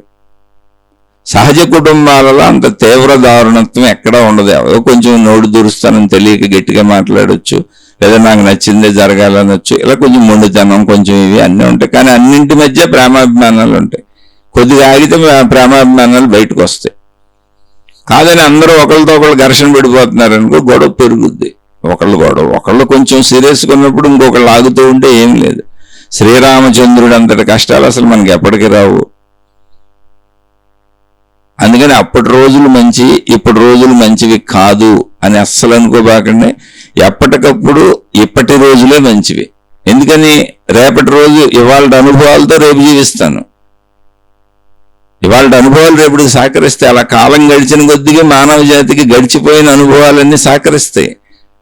వీటి ద్వారా దుఃఖాలు పొందాం, వీటి ద్వారా కష్టాలు పొందాం, వీటి ద్వారా అనేక రకాల బాధలు పొందాం. కాబట్టి వాటి నుంచి తప్పించుకోవాలనే జ్ఞానం దొరుకుతూ ఉంటుంది కాలం గడిచిన కొద్దీ. ఆ జ్ఞానమే పుస్తక రూపంలో, జ్ఞాన రూపంలో, గ్రంథ రూపంలో, మత రూపంలో, దేవుడి రూపంలో, అనేక రూపాలలో అందించబడుతుంది, భౌతిక విద్యల రూపంలో. అలా రోజులు గడిచిన కొద్దీ మనిషి ఇంకా సుఖకరమైన జీవితానికి, ఇంకా జ్ఞానవంతమైన జీవితానికి, ఇంకా మంచి జీవితానికి ప్రయాణిస్తాడు. ఎందుకని అనుభవాలు ఉన్నాయి ఇక్కడ రోజు గడుస్తుంటే. కానీ ఎప్పుడూ ఒకటి ఉంది ఎంపిక. నువ్వు మంచిగా ఉంటావా చెడ్డగా ఉంటావా అనే ఎంపిక నీ చేతిలోనే ఉంది. మంచి చెడు అంటే ఏంటి? దేశ కాల పరిస్థితులు ఏంటో ఆ ధర్మాలను పాటించాలి. నీ వలన ఎవరికి ఇబ్బంది కలగకూడదు. ఎదుట వాళ్ళ వల్ల నీకు ఇబ్బంది కలుగుతుంది, కొంచెం ఓర్చుకో. కాసేపు మనోళ్లే కదాళ్ళు. ఇప్పుడు కాసేపు ట్రాఫిక్లోకి వెళ్ళి అనేక వాహనాలు వెళ్తున్నప్పుడు చాలాసార్లు చూశాను. ట్రాఫిక్ జామ్ అయితే వెనక వాహనాలు ముందడుగు కొట్టేస్తుంటారు. ముందు క్లియర్ అయితే కదా వెళ్ళేది. అంటే ఓర్పు లేదు. ట్రాఫిక్ సిగ్నల్స్ పడుతుంటే దాటేసి వెళ్ళిపోతుంటారు, ఓర్పు లేదు. అదే మంచి నేర్చుకో, ఓర్పు నేర్చుకో. కొంచెం ఓర్చుకుంటే కాలం మారిపోద్ది, పరిస్థితి మారిపోద్ది. ఎప్పటికీ అలా ఉండదు. సంబంధ బాంధవ్యాలు ఇంకా అన్ని బాగా బలపడతాయి, పటిష్టపడతాయి. మంచిని పెంచుకోవడానికి అవకాశాలు ఇప్పుడు ఈ జనరేషన్స్లోనే ఎక్కువ ఉన్నాయి. మీరు చూడండి, ప్రపంచవ్యాప్తంగా ఎన్ని ప్రచారాలు జరుగుతున్నాయి. ఇప్పుడు నేను మాట్లాడుతున్నా, ఎందుకు అసలు నేను మాట్లాడుతున్నా, మా ఇంట్లో కూర్చొని నేను మాట్లాడుతుంటే మీ ఇంట్లో కూర్చొని మీరు వింటున్నారండి. మీరు మారాలనుకుంటే ఇంతకంటే అద్భుతం ఉంటుందా? ప్రపంచంలో మొత్తం చెబుతున్న మంచి అంతా మీ ఇంట్లో మీరు కూర్చొని వినొచ్చు, రూపాయి ఖర్చు లేకుండా. మీ సెల్ ఫోన్లో, మీ టీవీలో, మీ కంప్యూటర్లో. మీరు వెళ్ళి ఆ మనిషికి సేవ చేయక్కర్లా, ఆ మనిషిని గురువు అనుకుని దండాలు పెట్టి సాష్టాంగ నమస్కారాలు చేయక్కర్లా, ఫీజులు కట్టక్కర్లా, ఆ మనిషి వెనక పరుగులు ఎట్టక్కర్లా, దేవుడు వెనక పరుగులు ఎట్టక్కర్లా, మతం వెనక పరుగులు ఎట్టక్కర్లా. మీ ఇంట్లో మీరు కూర్చుంటే మీ ఇంట్లోకే మంచి వచ్చేస్తుంది. ఇంతకంటే గొప్ప జనరేషన్స్ ఎక్కడొస్తాయండి? ఒకప్పుడు ఎంత కష్టపడాలో తెలుసా? గురుకులాల్లో జాయిన్ అయ్యి ఆ గురువుల దగ్గర ఉండిపోవాలి, ఇల్లు వదిలిపెట్టి. అక్కడ పనులు చేయాలి. నేను చిన్న పిల్లలు ఆ గురుకులాల్లో అన్ని పనులు చేసి విద్యను నేర్చుకోవాలి. ఇప్పుడు ఎందుకండి మీ ఇంటికే వచ్చేస్తండి. అసలు బోధలు, ఆధ్యాత్మిక బోధలన్నీ మీ ఇంటికి వచ్చేస్తున్నాయి. చదువులకి గవర్నమెంట్ సిస్టమ్ ప్రకారం చదువులు ఉన్నాయి. ఇప్పుడు ఈ చెబుతున్న నాకు మీరు ఏం చేయాలి, ఏం చేయక్కర్లేదు. అసలు నేను ఎవరో కూడా మీకు తెలియదు. ఎవరికి ఏం చేయక్కర్లే.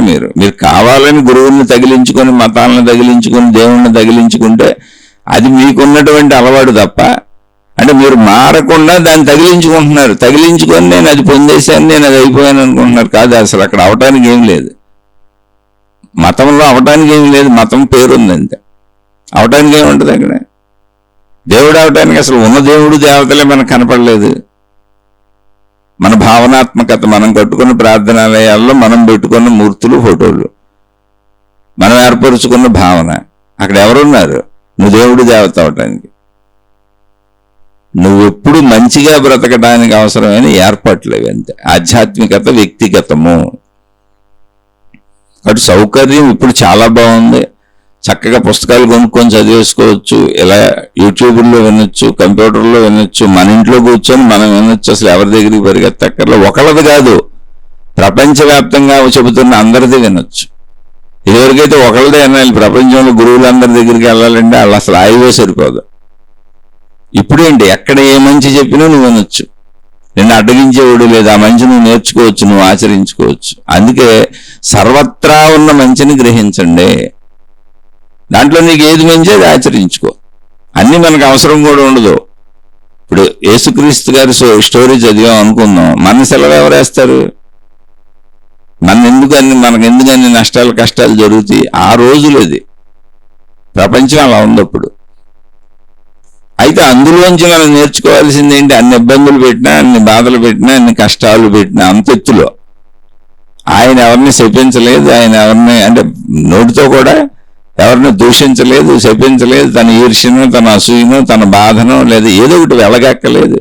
నేను భరించలేని దానని చెప్పలేదు. అలా కొంచెం ఓర్చుకోవటం అనేది నేర్చుకోవచ్చు, కొంచెం ప్రేమించటం అనేది నేర్చుకోవచ్చు. నిన్ను నువ్వు ప్రేమించుకునే రీతిగా నీ పొరుగు వాణిని ప్రేమించుము. ఏముంది అందులో? నీకు నువ్వేం కావాలనుకుంటున్నావో అవే ప్రపంచంలో అందరికీ కావాలి. అదేం పెద్ద గొప్పగా కూడా మీరేం తీసుకోక్కర్లా. నువ్వు ఎలా బతకాలనుకుంటున్నావు అందరూ అలాగే బతకాలి, అదే సత్యం అని చెప్పారు ఆయన. కోరికలుగా దుఃఖములకు మూలం అన్నాడు బుద్ధుడు. అతి కోరికలు పెట్టుకొని దుఃఖాలు పడుతున్నాను, లేకపోతే అసలు దుఃఖమే లేదన్నాడు ఆయన. ఉన్న దాంట్లో హాయిగా బతికితే దుఃఖం ఎక్కడ ఉందని బతికి చూపించాడు ఆయన. అలా ధర్మాచరణను మించిందే లేదని రాముడు చెప్పాడు ఆయన. అనంత ఆత్మజ్ఞానాన్ని అందించాడు కృష్ణ భగవానుడు. అలా అన్ని మతాలంటే ఏంటి? అభిప్రాయాలు. అనేక మంది వచ్చి చెప్పినప్పుడు అనేక రకాలుగా చెప్పడం వల్ల అనేక అభిప్రాయాలు వచ్చినవి అనేక మతాలు. అందులో నీకు ఇప్పుడు నీ జీవితానికి ఏది అవసరం అది తీసుకో. ఎందుకు దాన్ని దీన్ని పట్టుకుని దాన్ని అతుక్కుపోయానంటాం? ఆ పంజరంలో దూరిపోయి నువ్వే తలుపులు ముడేసేసుకొని గళ్ళేసేసుకొని లోపల కూర్చొని గురువు గారు నాకు తాళం వేసేయండి, మళ్ళీ వేరే గురువులు వచ్చినా ఆకట్టుకుంటారేమో, వేరే మతాలు వచ్చినా ఆకట్టుకుంటాయేమో, నేను ఇదిగో ఈ పంజరంలో ఈ జైల్లో దూరిపోయిన బయట తాళం పెట్టేసేయండి, మీరే చెబితే అదే నువ్వే అంటున్నావు. ఎందుకని? ఏ గురువులు నీ ఇంటికి రారు. ఇప్పుడు చేపలు పెట్టేవాడు ఏం చేస్తాడు? చేప ఎక్కడ ఉందో వాడికి తెలీదు, కానీ చేపలు ఎక్కడ ఉంటాయో తెలుసు. చెరువుల్లో ఉంటాయి, కాలువల్లో ఉంటాయి, నీటిలో ఉంటాయి. అందుకని గేలం వేసి కూర్చుంటాడు అక్కడ. వెళ్ళి చేపే పడుద్దాడికి. ఎందుకని వాడు ఆశ పెట్టాడు అక్కడ. చేపను పట్టడానికి చిన్న ఎర్రను పెట్టాడు. ఆ చేపలో ఒక ముళ్ళు పెట్టి, గేలానికి ఒక ముళ్ళు పెట్టి, ఆ ముళ్ళు పైన ఎర్రని తొడిగాడు మాంసపు ముక్కని. అది తినేద్దామని ఆశతో వచ్చింది చేప. చేపను తినేసాడు, అడిగి దొరికిపోయింది. అలాగే గురువులకో మహాత్ముల కంటే దొంగలకి ఆధ్యాత్మిక మార్గంలో, దైవీ మార్గాలలో, మత మార్గాలలో ముసుగు దొంగల గురించి చెబుతున్నారు. స్త్రీలైన పురుషులైన వాళ్ళకి మీరు దొరుకుతున్నారు. మీరు అందులోంచి జ్ఞానం తెచ్చుకొని మీ జీవితంలో వాడుకుంటే మీరు ఎవరికి దొరకరు. మీరు నేను జ్ఞానాన్ని వాడుకొని నేను మారను, నా జీవితం ఇంతే, ఇది ఎప్పుడు కష్టాలే, పాత రోజులు చాలా మంచి, ఈ రోజుల్లో ఎక్కడ కుదురుద్ది అంటే ఈ రోజుల్లో ఎక్కడ కుదురుద్ది అనే పదం ఎందుకు వస్తుందో తెలుసా? నేను ఇప్పుడు ఈ పరిస్థితిని ఎదుర్కోవాలి కనుక అది చిన్నదైనా ఎదుర్కోలేకపోతున్నాను.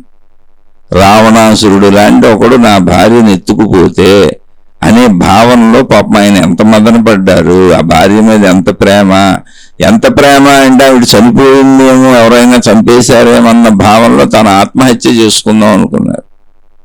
అక్కడి నుంచి సముద్రం మీద బ్రిడ్జి కట్టి అక్కడికి వెళ్ళి యుద్ధాలు చేసి భార్యను తీసుకొచ్చారు. మనకి ఇప్పుడు అంత కష్టం వస్తుందా? ఎవడెత్తుకుపోతాడు మన భార్యని? అసలు ఈమె ఎవరితో ఒకరితో లేచిపోవాలి, ఆడిని ఇన్ని కవ్వించి.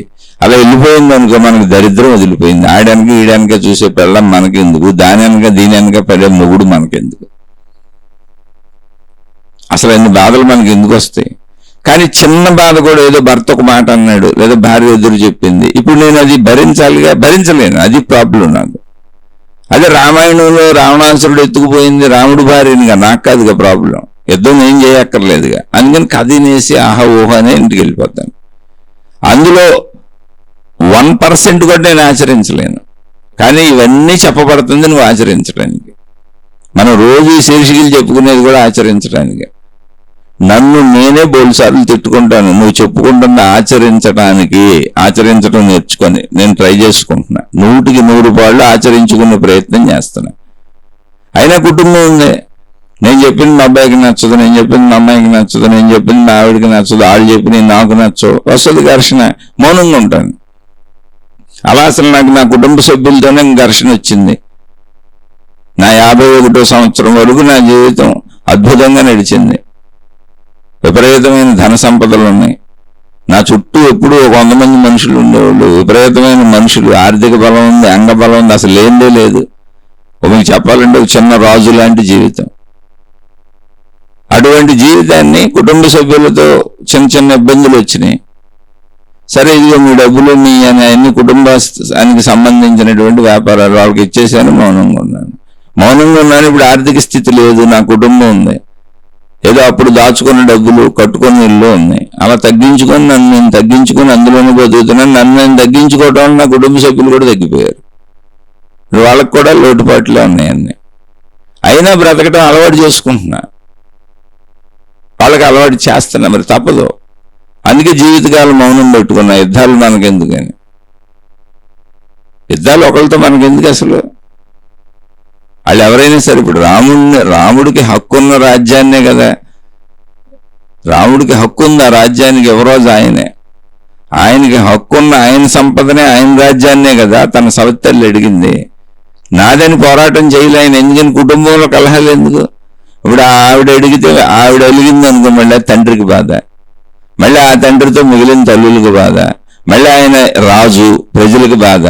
ఇన్ని గొడవలు సృష్టించే బదులు ఆవిడ అడిగిన దానికి నేను ఒక్కడనే వెళ్ళిపోతే మిగిలిందంతా సాఫీగా సాగిపోద్ది కదా అని తన భార్యను తీసుకొని వెళ్ళిపోయాడు. సరే అన్నయ్య, నువ్వు వెళ్తున్నావు, నీకు జరిగింది అన్యాయాన్ని అన్యాయం అని చెప్పేవాడన్నా ఒకడు ఉండాలి. సరే అన్యాయం అని చెప్పినా అది మారదు కదా, నీకు తోడుగా నేను ఉంటాను, నీకు సపర్యలు చేస్తాను. ఒక మంచోడు తమ్ముడు లక్ష్మణుడు వెళ్ళాడు. ఒక్కడే కదా ఇప్పుడు రాముడికి తోడుంది. అంత కష్టాల్లో ఒక్కడే ఆయన్ని వెంబడించింది. మిగిలిన వాళ్ళంతా ఎవరు రాజ్యం వాళ్ళు ఉన్నారు, ఎవరు గొడవలు సాగింది. ఇది నేర్చుకుంటామా అని. అలాగే మన జీవితాల్లో కూడా వస్తాయి. ఇప్పుడు నా జీవితంలో వచ్చింది, సంఘర్షణ వచ్చింది, ఘర్షణ వచ్చింది. నాకు నా 5, 6 ఏట తల్లి చనిపోయింది. అలా నేను ఉత్తముందని అస్సలు చెప్పట్లా. ఇంతకు తప్ప దారే ఉంది, ఇలా తప్ప దారే ఉంది. ఇప్పుడు ఘర్షణలు పడి గొడవలు పడ్డాను అనుకోండి, మళ్ళీ వాళ్ళు బోలు చేస్తారు, నేను బోలు చేస్తాను, వాళ్ళు బోలు చేస్తారు, నేను బోలు చేస్తాను. ఎందుకు? ఆఖరికి ఎవరు చచ్చేదాకా యుద్ధాలు చేసుకొని చచ్చిపోతాం. అదే మహాభారతం చెప్పింది. ఎవడో కూడా సావాల్సిందే తప్ప ఇది ఆగదనేక మహాభారతం చెప్పింది. అదే రామాయణం చెప్పింది. అసలు వచ్చిందే ప్రాబ్లం నా వాళ్ళతో. అసలు నా వాళ్ళు చావాలో ఏదో అయిపోవాలో, వాళ్ళు నష్టపోవాలో నేను ఎందుకు కోరుకుంటాను? నేను కోరుకోను. కానీ పరిస్థితులు అలాగే ఉన్నాయి. నువ్వు ఎన్ని చెప్పినా అలాగే సాగుతున్నాయి. అలా కోరుకోడు కనుక రాముడు వెళ్ళిపోయాడు. ఇప్పుడు రామాయణాన్ని అన్నిసార్లు చదివింది నేను అలా కోరుకోనుగా. నేను అలా కోరుకోను కనుక నేను మౌనం పెట్టుకున్నా. నేను మౌనం పెట్టుకొని అన్ని వదిలేసి అన్ని మా వాళ్ళే, ఇది ఆస్తిపాస్తులతో సంబంధం లేకుండా, వ్యాపారాలు లేకుండా అన్నీ అయ్యే చేశాను, వదిలేసి వచ్చాను. అప్పుడు నా పిల్లలు ఇబ్బంది పడ్డారు, నా కుటుంబం ఇబ్బంది పడింది. ఓకే, మరి ఏం చెయ్యి? ఎవరో ఒకళ్ళు ఇబ్బంది పడాలి, లేకపోతే ఘర్షణలు అవుతాయి. జీవితకాలం మౌనం అని పెట్టుకున్నాను. ఇప్పుడు 5 ఏళ్ళు గడిచిపోయింది, 6వ ఏడు గడుస్తుంది. మా ఇంటికి ఎవరో రారు, నేను ఎవరింటికి వెళ్ళను. రేపొద్దున ఎలా బ్రతకాలి? మా అమ్మాయికి పెళ్లి ఎలా చేయాలి, మా అబ్బాయి చదువులు ఎలా పూర్తవుతాయి, రేపు ఆడి పెళ్లి ఏమవుద్ది, అసలు ఇవన్నీ బోల్డ్ ఆలోచనలు ఉంటాయి. కానీ ఎన్ని ఆలోచనలు ఉన్నా యుద్ధాలు అయితే ఉండకూడదుగా. ముందు యుద్ధం జరగకూడదు. అందుకని మౌనం పెట్టుకు పక్క వచ్చాను. తర్వాత ఉన్నంతలో బెటర్గా ఎలా జీవించాలో చూస్తాం. కానీ అన్ని నష్టాలే ఉంటాయి, మాకు తెలుసు ఆ విషయం. ఎందుకంటే డబ్బును వదిలేసాం, పవర్ వదిలేసాం, మనుషుల్ని వదిలేసాం. ఇప్పుడు మా దగ్గర డబ్బు లేదు, పవర్ లేదు, మనుషులు లేరు, అంగబలం లేదు, ఆర్థిక బలం లేదు, ఎటువంటి పవరు లేదు, మాకు మేమే. కానీ సమాజంలో మీరు రేపు బతకాలి, చూద్దాం ఏముంది అందులో. యుద్ధాల కంటే బెటర్ కదా. ఇప్పుడు వనవాసంలో ఉన్న రాముడికి ఏం దొరికింది? రాజ్యంలో ఉన్నటువంటి రామచంద్రుడికి సీతమ్మ తల్లికి ఎన్ని ఫెసిలిటీస్ ఉండుంటాయి. ఇంకోటి రక్షణ అసలు బటులే కాస్తారు అక్కడ అంతఃపురంలో ఉన్నప్పుడు. రక్షణ కూడా ఆలోచించుకోక్కర్లాళ్ళు. ఇక తిండి తిప్పలు బట్టలు విలాసాలు వాళ్ళకంటే విలాసాలు వాళ్ళు అనుభవించారని కాదు, వాళ్ళకు ఉండే సౌకర్యాలకు అసలు అంతే ఉండదు. ఎందుకని రాజుగుడుకులు అంతఃపురంలో ఉంటారు. ఆదమరిచి నిద్రపోవచ్చు. అడవికి వెళ్తే ఏమైంది, అసలు ఆదమరిచి నిద్రపోవడానికి లేదు. అసలు అక్కడ ఏ సౌకర్యం లేదు, కట్టుకోవడానికి సరైన బట్టలే లేవు. మరి అలా జీవితాన్ని గడిపారు. ఎందుకని అలాంటి పరిస్థితులు వస్తాయి. వచ్చినప్పుడు నువ్వు ధర్మంగా ఉంటావు నేర్చుకో. నిన్ను నువ్వు తగ్గించుకో. తనను తాను తగ్గించుకుని వాడు హెచ్చించబడును. అందుకే శ్రీరామచంద్రుడు హెచ్చించబడ్డాడు కాలం మొత్తానికి. ఎప్పుడు రామో విగ్రహవాన్ ధర్మ, ధర్మానికి ప్రత్యేకవారంటే శ్రీరామచంద్రుడు. అలా జీవించడం నేర్చుకోండి అని కాలం మొత్తం మానవ జాతి ఉన్నంతకాలం చరిత్ర ఉంటుంది. ఎందుకని ఆయన తనను తాను తగ్గించుకున్నాడు ధర్మం కోసం. తానే వదులుకున్నాడు సౌకర్యాలు, తానే తనకున్నటువంటి వసతులు వనరులు సౌకర్యాలు వదిలేసుకొని తక్కువలో బతికాడు. తన కుటుంబ సభ్యులను బాధ పెట్టాడు, తన భార్యని బాధ పెట్టాడు. మళ్ళీ అలానే భార్యనేం వదలలేదు, ఇద్దరు బాధపడ్డారు. అలా వస్తాయి. మన కుటుంబ సభ్యులతో బాధపడదాం, కొంచెం వాళ్ళు బాధపడతారు, తప్పదు. యుద్ధాలు ఎందుకు? అలానే యుద్ధం చేసేది ఎవరి మీద? బయట వాళ్ళ మీద, సొంతోళ్లే కదా. సొంతోళ్ళు నాశనం అయిపోవాలి, సొంతోళ్ళు బాధపడిపోవాలి, సొంతోళ్ళు దుఃఖపడిపోవాలని కోరుకునేవాడు అసలు ఆధ్యాత్మికతకు పనికొస్తాడు? అది మనిషి అని అసలు. అంటే జంతువు కంటే ప్రమాదకరమైన మనస్తత్వం అది. వాళ్ళని రాక్షసులు అన్నారు. మనుషుల్లా కనపడతారు కానీ జంతువుల కంటే హీనమైన మనస్తత్వం. తమ సొంతోళ్ళే నాశనం అయిపోవాలని కోరుకుంటారు, అలా జీవిస్తారు, పైకి నటిస్తారు.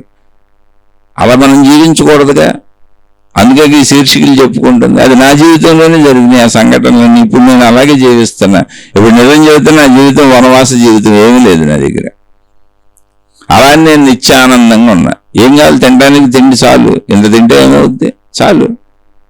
అదివరకు లేక మనుషులు లేరు, అంగబలం లేదు, ఆర్థిక బలం లేదు, అదివరకు ఉన్న లగ్జరీస్ లేవు. లగ్జరీస్ పోయినాయి. కొంచెం పిల్లలు సెటిల్ అవ్వలేదు. ఇప్పుడు అదివరకు ఉన్న లగ్జరీస్లో పిల్లలు కూడా వైభవంగా బతికేవాళ్ళు. వాళ్ళకి జరిగేవన్నీ వైభవంగా జరిగాయి. పెళ్ళిళ్ళు పేరెంటాలు ఇప్పుడు జరగవు. ఎందుకంటే అంత ఆర్థిక స్తోమత లేదు, అంతమంది మనుషులు లేదు, అంత పవరు లేదు. సరే ఏదో ఒకటి జరుగుద్ది, జరగకుండా ఎందుకు ఉంటుంది? ఎవరి స్థాయిలో వాళ్ళు. అదే శ్రీరామచంద్రుడు వనవాసం, అదే పాండవుల వనవాసం. మీరు ఒకసారి వనవాస కథలు చదువుకుంటే మీరు ఎలా ఉండాలో కూడా తెలిసిపోద్ది. వనవాసం ఎందుకు వచ్చింది వాళ్ళకి అంటే వాళ్ళ భోగాలన్నీ పోయినాయి, అయినా వాళ్ళు ఒప్పుకున్నారు. వాళ్ళకి సకల సౌకర్యాలు పోయినాయి, అయినా వాళ్ళు ఒప్పుకున్నారు, ధర్మం తప్పమని చెప్పారు. ఇప్పుడు మనం కూడా అంతే. ధర్మంగా ఉండాలంటే కొన్నింటిని వదులుకోవాలి. అహంకారాన్ని వదులుకో. ఆ అహంకారం వదులుకుంటే కుదురుద్దండి, ఇంకా మీద ఎక్కేస్తారు, ఇంకా తొక్కేస్తారు, ఇంకా అంటే దానికి అర్థం లేదంటున్నా. ఆధ్యాత్మికతలో ఆచరించటం వచ్చిన దాన్ని ధర్మబద్ధంగా ఎదుర్కోవటం తప్ప ఇంకోటి లేదు. నువ్వే తగ్గాలి. ఇప్పుడు రాముడు తగ్గి చూపించాడు, పాండవులు తగ్గి చూపించారు. తగ్గిన పాండవుల వైపే కృష్ణుడు ఉండి చూపించాడు. ధర్మము దైవము ఎటు ఉంటున్నారో ఎలా ఉంటారో చూపించారు. అన్ని మతాలలో అదే చెప్పారు. నువ్వు దైవాన్ని పట్టుకెళ్ళాడతాను, మతాన్ని పట్టుకెళ్ళాడతాను, గురువుని పట్టుకెళ్ళాడతాను కాదు. నీ జీవితంలో నువ్వు ఉంచబడిన ప్రదేశంలో నువ్వున్న చోట ఆ దైవములా ప్రవర్తిస్తున్నావా? నీకున్న సమస్యలు ఏంటి, నీకున్న కష్టాలు ఏంటి, నీకున్న ఇబ్బందులు ఏంటి? ఆ దైవములా ప్రవర్తించమని కదా దైవ కథలు చెప్పింది. ఆ దైవాన్ని పట్టుకెళ్ళాడమని కాదు కదా, మత ప్రచారాలు చేయమని కాదు కదా, దైవ ప్రచారాలు చేయమని కాదు కదా. ఆ దైవములా నువ్వు కొట్టు జీవించు అని. అందుకు ఈ శీర్షికలు, అందుకు నా ఉద్దేశంలో, అందుకే మతాలు, అందుకే జ్ఞాన గ్రంథాలు, అందుకే ఆధ్యాత్మికత, అందుకే ప్రార్థనాలయాలు, అందుకే గురువులు, అందుకే సమస్తము. దైవీ విధానాలైన ఏదైనా ఆధ్యాత్మికత వ్యక్తిగతం. ఎందుకని? నేను ఆచరించుకోవడానికి ఏది అవసరమో అది తీసుకుంటాను, మిగిలిన వదిలేస్తాను. ఇప్పుడు ప్రశ్న జనరేషన్స్ గురించి కాబట్టి మళ్ళీ చెబుతున్నా. కాలం గడిచిన కొద్దీ మన జీవితంలో కూడా రోజులు గడిచిన కొద్దీ మనకు అనుభవాలు అవుతాయి. అనుభవాలను బట్టి ముందు రోజులు బాగా బతకడానికి ప్రయత్నించుకుంటాం. మళ్ళీ తిరిగి తప్పులు చేయకుండా ఉండటానికి, పొరపాట్లు చేయకుండా ఉండటానికి, ఇటువంటి బాధలు కష్టాలు తెచ్చుకోకుండా ఉండటానికి ఇలా రోజు గడిచిన కొద్దీ అనుభవం పెరుగుద్ది. అనుభవం జ్ఞానాన్ని పెంచుద్ది. అలా కాలం గడుస్తున్న కొద్దీ మొత్తం మానవ జాతికి అనుభవాలు పెరుగుతాయి. మొత్తం మానవ జాతికి మేలుకొలుపుగా ఉంటుంది. మొత్తం మానవ జాతికి జ్ఞానబోధలు అందుతూ ఉంటాయి. ఎందుకని కాలం గడిచిన కొద్దీ అనుభవాలు పెరుగుతాయి, మంచి చెడు విచక్షణ బాగా తెలుస్తూ ఉంటుంది. అందుకని వెనకటి రోజులు మంచి, ఇప్పుడు రోజులు మంచివి కాదనుకునే వాళ్ళు అందరూ తిరగేసి ఆలోచిస్తున్నారు. ప్రాక్టికల్గా ఆలోచిస్తే ఇప్పుడు రోజులే మంచివి, వెనకటి రోజుల నుంచి గుణపాఠాలు నేర్చుకుంటూ ముందుకెళ్తున్నాం. వెనకటి రోజులు జ్ఞానాన్ని అందిస్తున్నాయి మనకి, లేదా ఇన్ని జ్ఞాన గ్రంథాలు ఎందుకుంటాయి? ఆ జ్ఞానంతో ముందుకెళ్ళే అవకాశం ఉంది మనకి. మళ్ళీ మన ముందు తరాలు ఈ జ్ఞానాన్ని పట్టుకొని ముందుకెళ్తాం, ఇంకా జ్ఞానం పెరుగుద్ది, వాళ్ళకి ఇంకా అవకాశాలు పెరుగుతాయి, ఇంకా జ్ఞాన సంపద పెరుగుద్ది, ఇంకా అనుభవాలు బోళ్ళు వ్యక్తీకరించబడతాయి. అనుభవాలను పట్టుకొని ముందుకెళ్ళచ్చు. తెలివిగా ఆలోచించండి. అదే కథలు విని ఏదో విని ఇప్పుడు ఫేస్ చేసేవాడికి కష్టంగా ఉంది. అదే అసలు ప్రాబ్లం.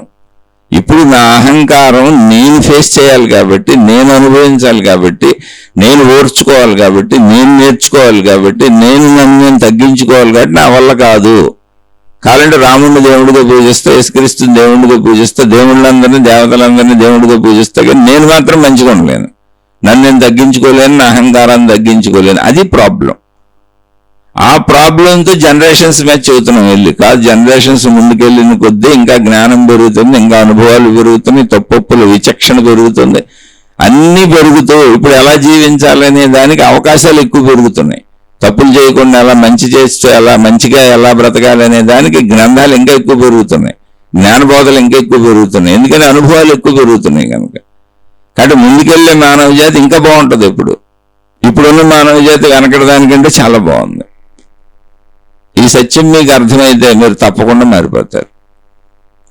ఎప్పుడు కాలం మీద బ్లేమ్ చేయబాకండి, ఎప్పుడో ఏదో మంచిది అనుకోబాకండి. ఎప్పుడు ఎక్కడ ఎలా జీవించాలో తెలుసుకోండి. దాని నుంచి తప్పుకుందాం అనుకున్నప్పుడే దాన్ని దాటవేసేస్తాం.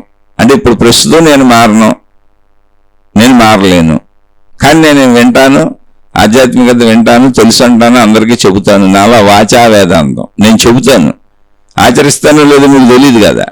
చెప్పటం తేలిక, చెప్పుట తేలిక, చేయుట కష్టము, దాతకైన వాని తాతకైనా. కానీ నేను చెబుతుంది ఎందుకు? అందుకని నేను నా మొహం పెట్టలేదు, నేను ఎవరో మీకు చెప్పటం లేదు, నా అడ్రస్ మీకు ఇవ్వటం లేదు. ఎందుకంటే నాకు గుర్తింపు వద్దు. ఈ జ్ఞానం నాది కాదు. ఈ జ్ఞానాన్ని నాకు నేను చెప్పుకుంటున్నా. మరి ఎందుకయ్యా నువ్వు యూట్యూబ్లో అప్లోడ్ చేయటం, ఈ చెప్పటం అని కూడా మీరు అడగచ్చు. నేను మౌనం పెట్టుకోక ముందు నుంచి 51 సంవత్సరాల వయసుకి కుటుంబ సమస్యల వలన మౌనం పెట్టుకున్నా. అన్నీ వదిలేసి మౌనంగా కూర్చున్నా. 5 ఏళ్ళు నిండిని 6వ ఏడు వచ్చిందని చెబుతున్నా. కానీ 51 ఏళ్ళు ప్రజల్లోనే ఉన్నా. నా చిన్నతనం నుంచి నేను ఆధ్యాత్మికతలో వీటిలో భక్తి మార్గాల్లో సాగుతూనే ఉన్నా. అలా నేను తెలిసిన వాళ్ళు ఉన్నారు, నాతో కలిసిన వాళ్ళు ఉన్నారు, ఈ ఆధ్యాత్మిక మార్గంలో నాతో కలిసి ప్రయాణించిన వాళ్ళు ఉన్నారు. ఇప్పుడు మౌనం పెట్టుకొని ఎవరిని రావద్దన్న. అలా నా ద్వారా విన్నవాళ్ళు, నాతో కలిసి ఉన్నవాళ్ళు, నాతో కలిసి ఉండి ఈ దైవీపరమైన మంచి విషయాలు తెలుసుకున్న వాళ్ళు, మంచి జీవితం గడిపిన వాళ్ళు, 4 మంచి మాటలు విన్నాం ఈయన దగ్గర అనుకున్న వాళ్ళు ఎవరైనా వాళ్ళు వినటానికి అవకాశంగా ఇందులో పెట్టా. ఎందుకంటే అటువంటి వాళ్ళు ఉన్నారు, అడిగిన వాళ్ళు ఉన్నారు, అడుగుతున్న వాళ్ళు ఉన్నారు. అది వాళ్ళ ఉద్ధరణకు కూడా పెట్టలా, వింటున్న మీ ఉద్ధరణకి పెట్టలా, నా కోసం నేను చెప్పుకుంటున్నా. ఇది నాకు మననము, ఇది నాకు శ్రవణము, ఇది నాకు తపస్సు, ఇది నాకు ధ్యానము, ఇది నాకు సత్కాలక్షేపము, ఇది నాకు సజ్జన సాంగత్యము. అందుకని నాకు ఉపయోగపడి నేను చెప్పుకునేదానికి నా గుర్తింపు, మీ దగ్గర నాకు గుర్తింపు ఎందుకు? అయినా అసలు ఈ సత్యమే నాది కాదు, ఈ జ్ఞానమే నాది కాదు, ఇది ఎంతోమంది మహాత్ములు అందించింది. అప్పుడు నేనెవరిని, నాకు గుర్తింపు ఏంటి? నా ఫోటోలు ఎందుకు, నా బొమ్మలు ఎందుకు, నేనెందుకు? జ్ఞానం వెళ్తే సరిపోద్ది కదా అందరికి. అదే చెప్పాను, తరం ఎంత అద్భుతమైనటువంటి తరం మందంటే, మన ఇంట్లో కూర్చొని మనకి ఇష్టం వచ్చినటువంటి సత్యాన్ని, మనకి ఇష్టం వచ్చినంత జ్ఞానాన్ని ఇష్టం వచ్చినంతసేపు అన్లిమిటెడ్గా తెలుసుకోవచ్చు. హద్దులు లేవు. పూర్వం గురు శిష్య పరంపరలో గురువు గారు అలసిపోయారంటే ఆయన టైమింగ్స్ ప్రకారం ఎదురు చూసి వినాలి. ఇప్పుడు అసలు నాన్ స్టాప్. ఎంతమంది గురువులదైనా, ఎన్ని మతాలదైనా, ఎన్ని విధానాలదైనా, ఎంతైనా నీ ఓపిక అంతే, నీదే ఓపిక. అనంతమైనటువంటి జ్ఞాన సంపద నీ ముందు నీ ఇంటికి వచ్చి మోకరు వెళ్తుంది. భగవంతుడు ఇచ్చిన అవకాశం, ప్రకృతి ఇచ్చిన అవకాశం, నవీన నాగరికత రూపంలో విశ్వం మనకు ప్రసాదించిన అద్భుత అవకాశం. నువ్వు రూపాయి చెల్లించక్కర్లా, నువ్వు కష్టపడక్కర్లా, నువ్వు టైములు పాటించక్కర్లా, నీ పనులన్నీ చేసుకొని నీ జీవితం నువ్వు జీవించి నీకు ఎప్పుడు కుదిరితే అప్పుడు 24 hours అవైలబిలిటీ ఉంది. మొత్తం విశ్వంలోని జ్ఞానం అంతా అవైలబుల్గా ఉంది. నీకు ఏది కావాలంటే అది విను, ఎప్పుడు కావాలంటే అప్పుడు విను, ఎంత కావాలంటే అంత విను. ఇక నీదే లోటు, విశ్వం వైపు నుంచి లోటు లేదు. విశ్వం నీకు అంత సమకూర్చి పెట్టింది. పాత రోజుల్లో ఫెసిలిటీస్ లేవు. గురువుల్ని సేవించాలి, దేవుడిగా భావించి సేవించాలి, వాళ్ళకి అన్ని చెల్లించాలి, ముడుపులు చెల్లించాలి, సేవలు చేయాలి, అక్కడ కూర్చోవాలి. మళ్ళీ ఆయన నిద్రపోయినప్పుడు లేదు, ఆయన అలసిపోతే లేదు, ఆయన కోసం ఎదురు చూడాలి, ఆయన మెప్పు పొందాలి. ఇప్పుడు నువ్వు ఎవరు మెప్పు పొందక్కర్లే, ఎవరిని మెప్పించక్కర్లే. నీకు నువ్వు నేను కరెక్ట్గా ఉన్నాను అనుకుంటే చాలు, నీకు నువ్వే గేట్ రాయి. జ్ఞానం నీ ఇంట్లో నీ ముంగిట్లో అలా ఓపెన్ అయి కూర్చొని ఉంది. మొత్తం ప్రపంచవ్యాప్త జ్ఞానం. జస్ట్ నువ్వు దాన్ని తీసుకోవటమే. నీ ఇష్టం వచ్చినప్పుడు తీసుకో, నీ ఇష్టం వచ్చినప్పుడు తెలుసుకో, నీ ఇష్టం వచ్చినప్పుడు ఆచరించుకో. నీకైతే 100% డోర్లు ఓపెన్ చేసేస్తున్నాయి. ఒక జ్ఞానం కాదు, సమస్త జ్ఞానం. అన్ని మతములు, అన్ని మార్గములు, అన్ని విధానములు, అన్ని పద్ధతులు, మొత్తం సమస్త జ్ఞానం, సృష్టి జ్ఞానం, విశ్వజ్ఞానం. నీ ఇంట్లో నీ ఇంటి ముందు డోర్లు తెరిచి కూర్చుంది. అది నువ్వు కొన్ని గ్రహించు, నీకు ఎంత కావాలంటే అంత గ్రహించని. ఇంతకంటే మంచి రోజులు ఎక్కడొస్తాయండి? ఇక ఇప్పుడు కళ్ళు తెరవనోడికి సూర్యోదయం అయ్యిందో లేదు ఎక్కడ తెలుస్తుంది? నాకు సూర్యుడు కనపట్టలేదు, కళ్ళు తెరవాలి. సూర్యుడు అక్కడే ఉన్నాడు, వెలుగు అక్కడే ఉంది. అలాగే జ్ఞానం మీ ఇంటి ముంగిట్లో ఉంది, మీ ఇంట్లోనే ఉంది. అది కూడా డోర్లు ఓపెన్ అయిపోయింది, 24 hours ఓపెన్. ఇంకా మీరు దాన్ని ఎలా పొందుతారు మీ ఇష్టం. అది అందుకని నెపాలు ఎవరి మీద వేయొద్దు. నేను నాకే చెప్పుకుంటున్నా, మీకు కాదు. మారలేకపోతే అది నా నేపం, నా దౌర్భాగ్యం. నేను సాధన చేయలేదు, నేపం నా మీద వేసుకోవాలి. ఎదుటి వాళ్ళ మీద, మనుషుల మీద, సృష్టి మీద, విశ్వం మీద వేయడానికి ఏమి లేదు. అన్ని రకాల విధానాల జ్ఞానము మన ఇంట్లో ఉంది. మనం దాన్ని చూస్తున్నామా లేదా, వింటున్నామా లేదా అనేది మన ప్రాబ్లం. అర్థం చేసుకోండి, కొంచెం ప్రయత్నించండి. అర్థమయ్యి ఆచరించుకుంటుంటే సందేహాలు వస్తే అడగండి. ఇక నచ్చని వాళ్ళు, అకారణ ద్వేషాలు పెంచుకునేవాళ్ళు, మీ పాదాలకు నమస్కారం. మీ దారిలో మీరు వెళ్ళిపోండి. అసలు మీ దారికి ఎవరూ అడ్డం రావట్లేదు, వినకండి. ఇది కేవలం నా కోసం నేను చెప్పుకుంటున్న ఒక సామాన్యుని. నాలాంటి వాళ్ళు ఎవరో కొంతమంది వింటున్నారు. వాళ్ళు అది ఎవరింటున్నారో కూడా నాకు తెలియదు. కానీ ఇది నాకు సత్కాలక్షేపంగా నా కోసం నేను చెప్పుకుంటున్నాను అంతే. నన్ను నేనున్న స్థితిలో నిలుపుకోవటానికి, ఆ స్థితిని పోగొట్టుకోకుండా నా మనోచంచలతను కాపాడుకోవటానికి చెప్పుకుంటున్నా. నాకు నేనే కాసేపు ఇటువంటి కాలక్షేపం చేసుకుంటున్నా. అందుకని అర్థం చేసుకొని నచ్చని వాళ్ళందరూ మీ మార్గాల్లో మీరు హాయిగా వెళ్ళిపోండి. శుభమస్తు. మీకు, మీ కుటుంబ సభ్యులకు మేలు చేకూరుగాక. మరలా మరొక కొత్త శీర్షికతో కలుసుకుందాం.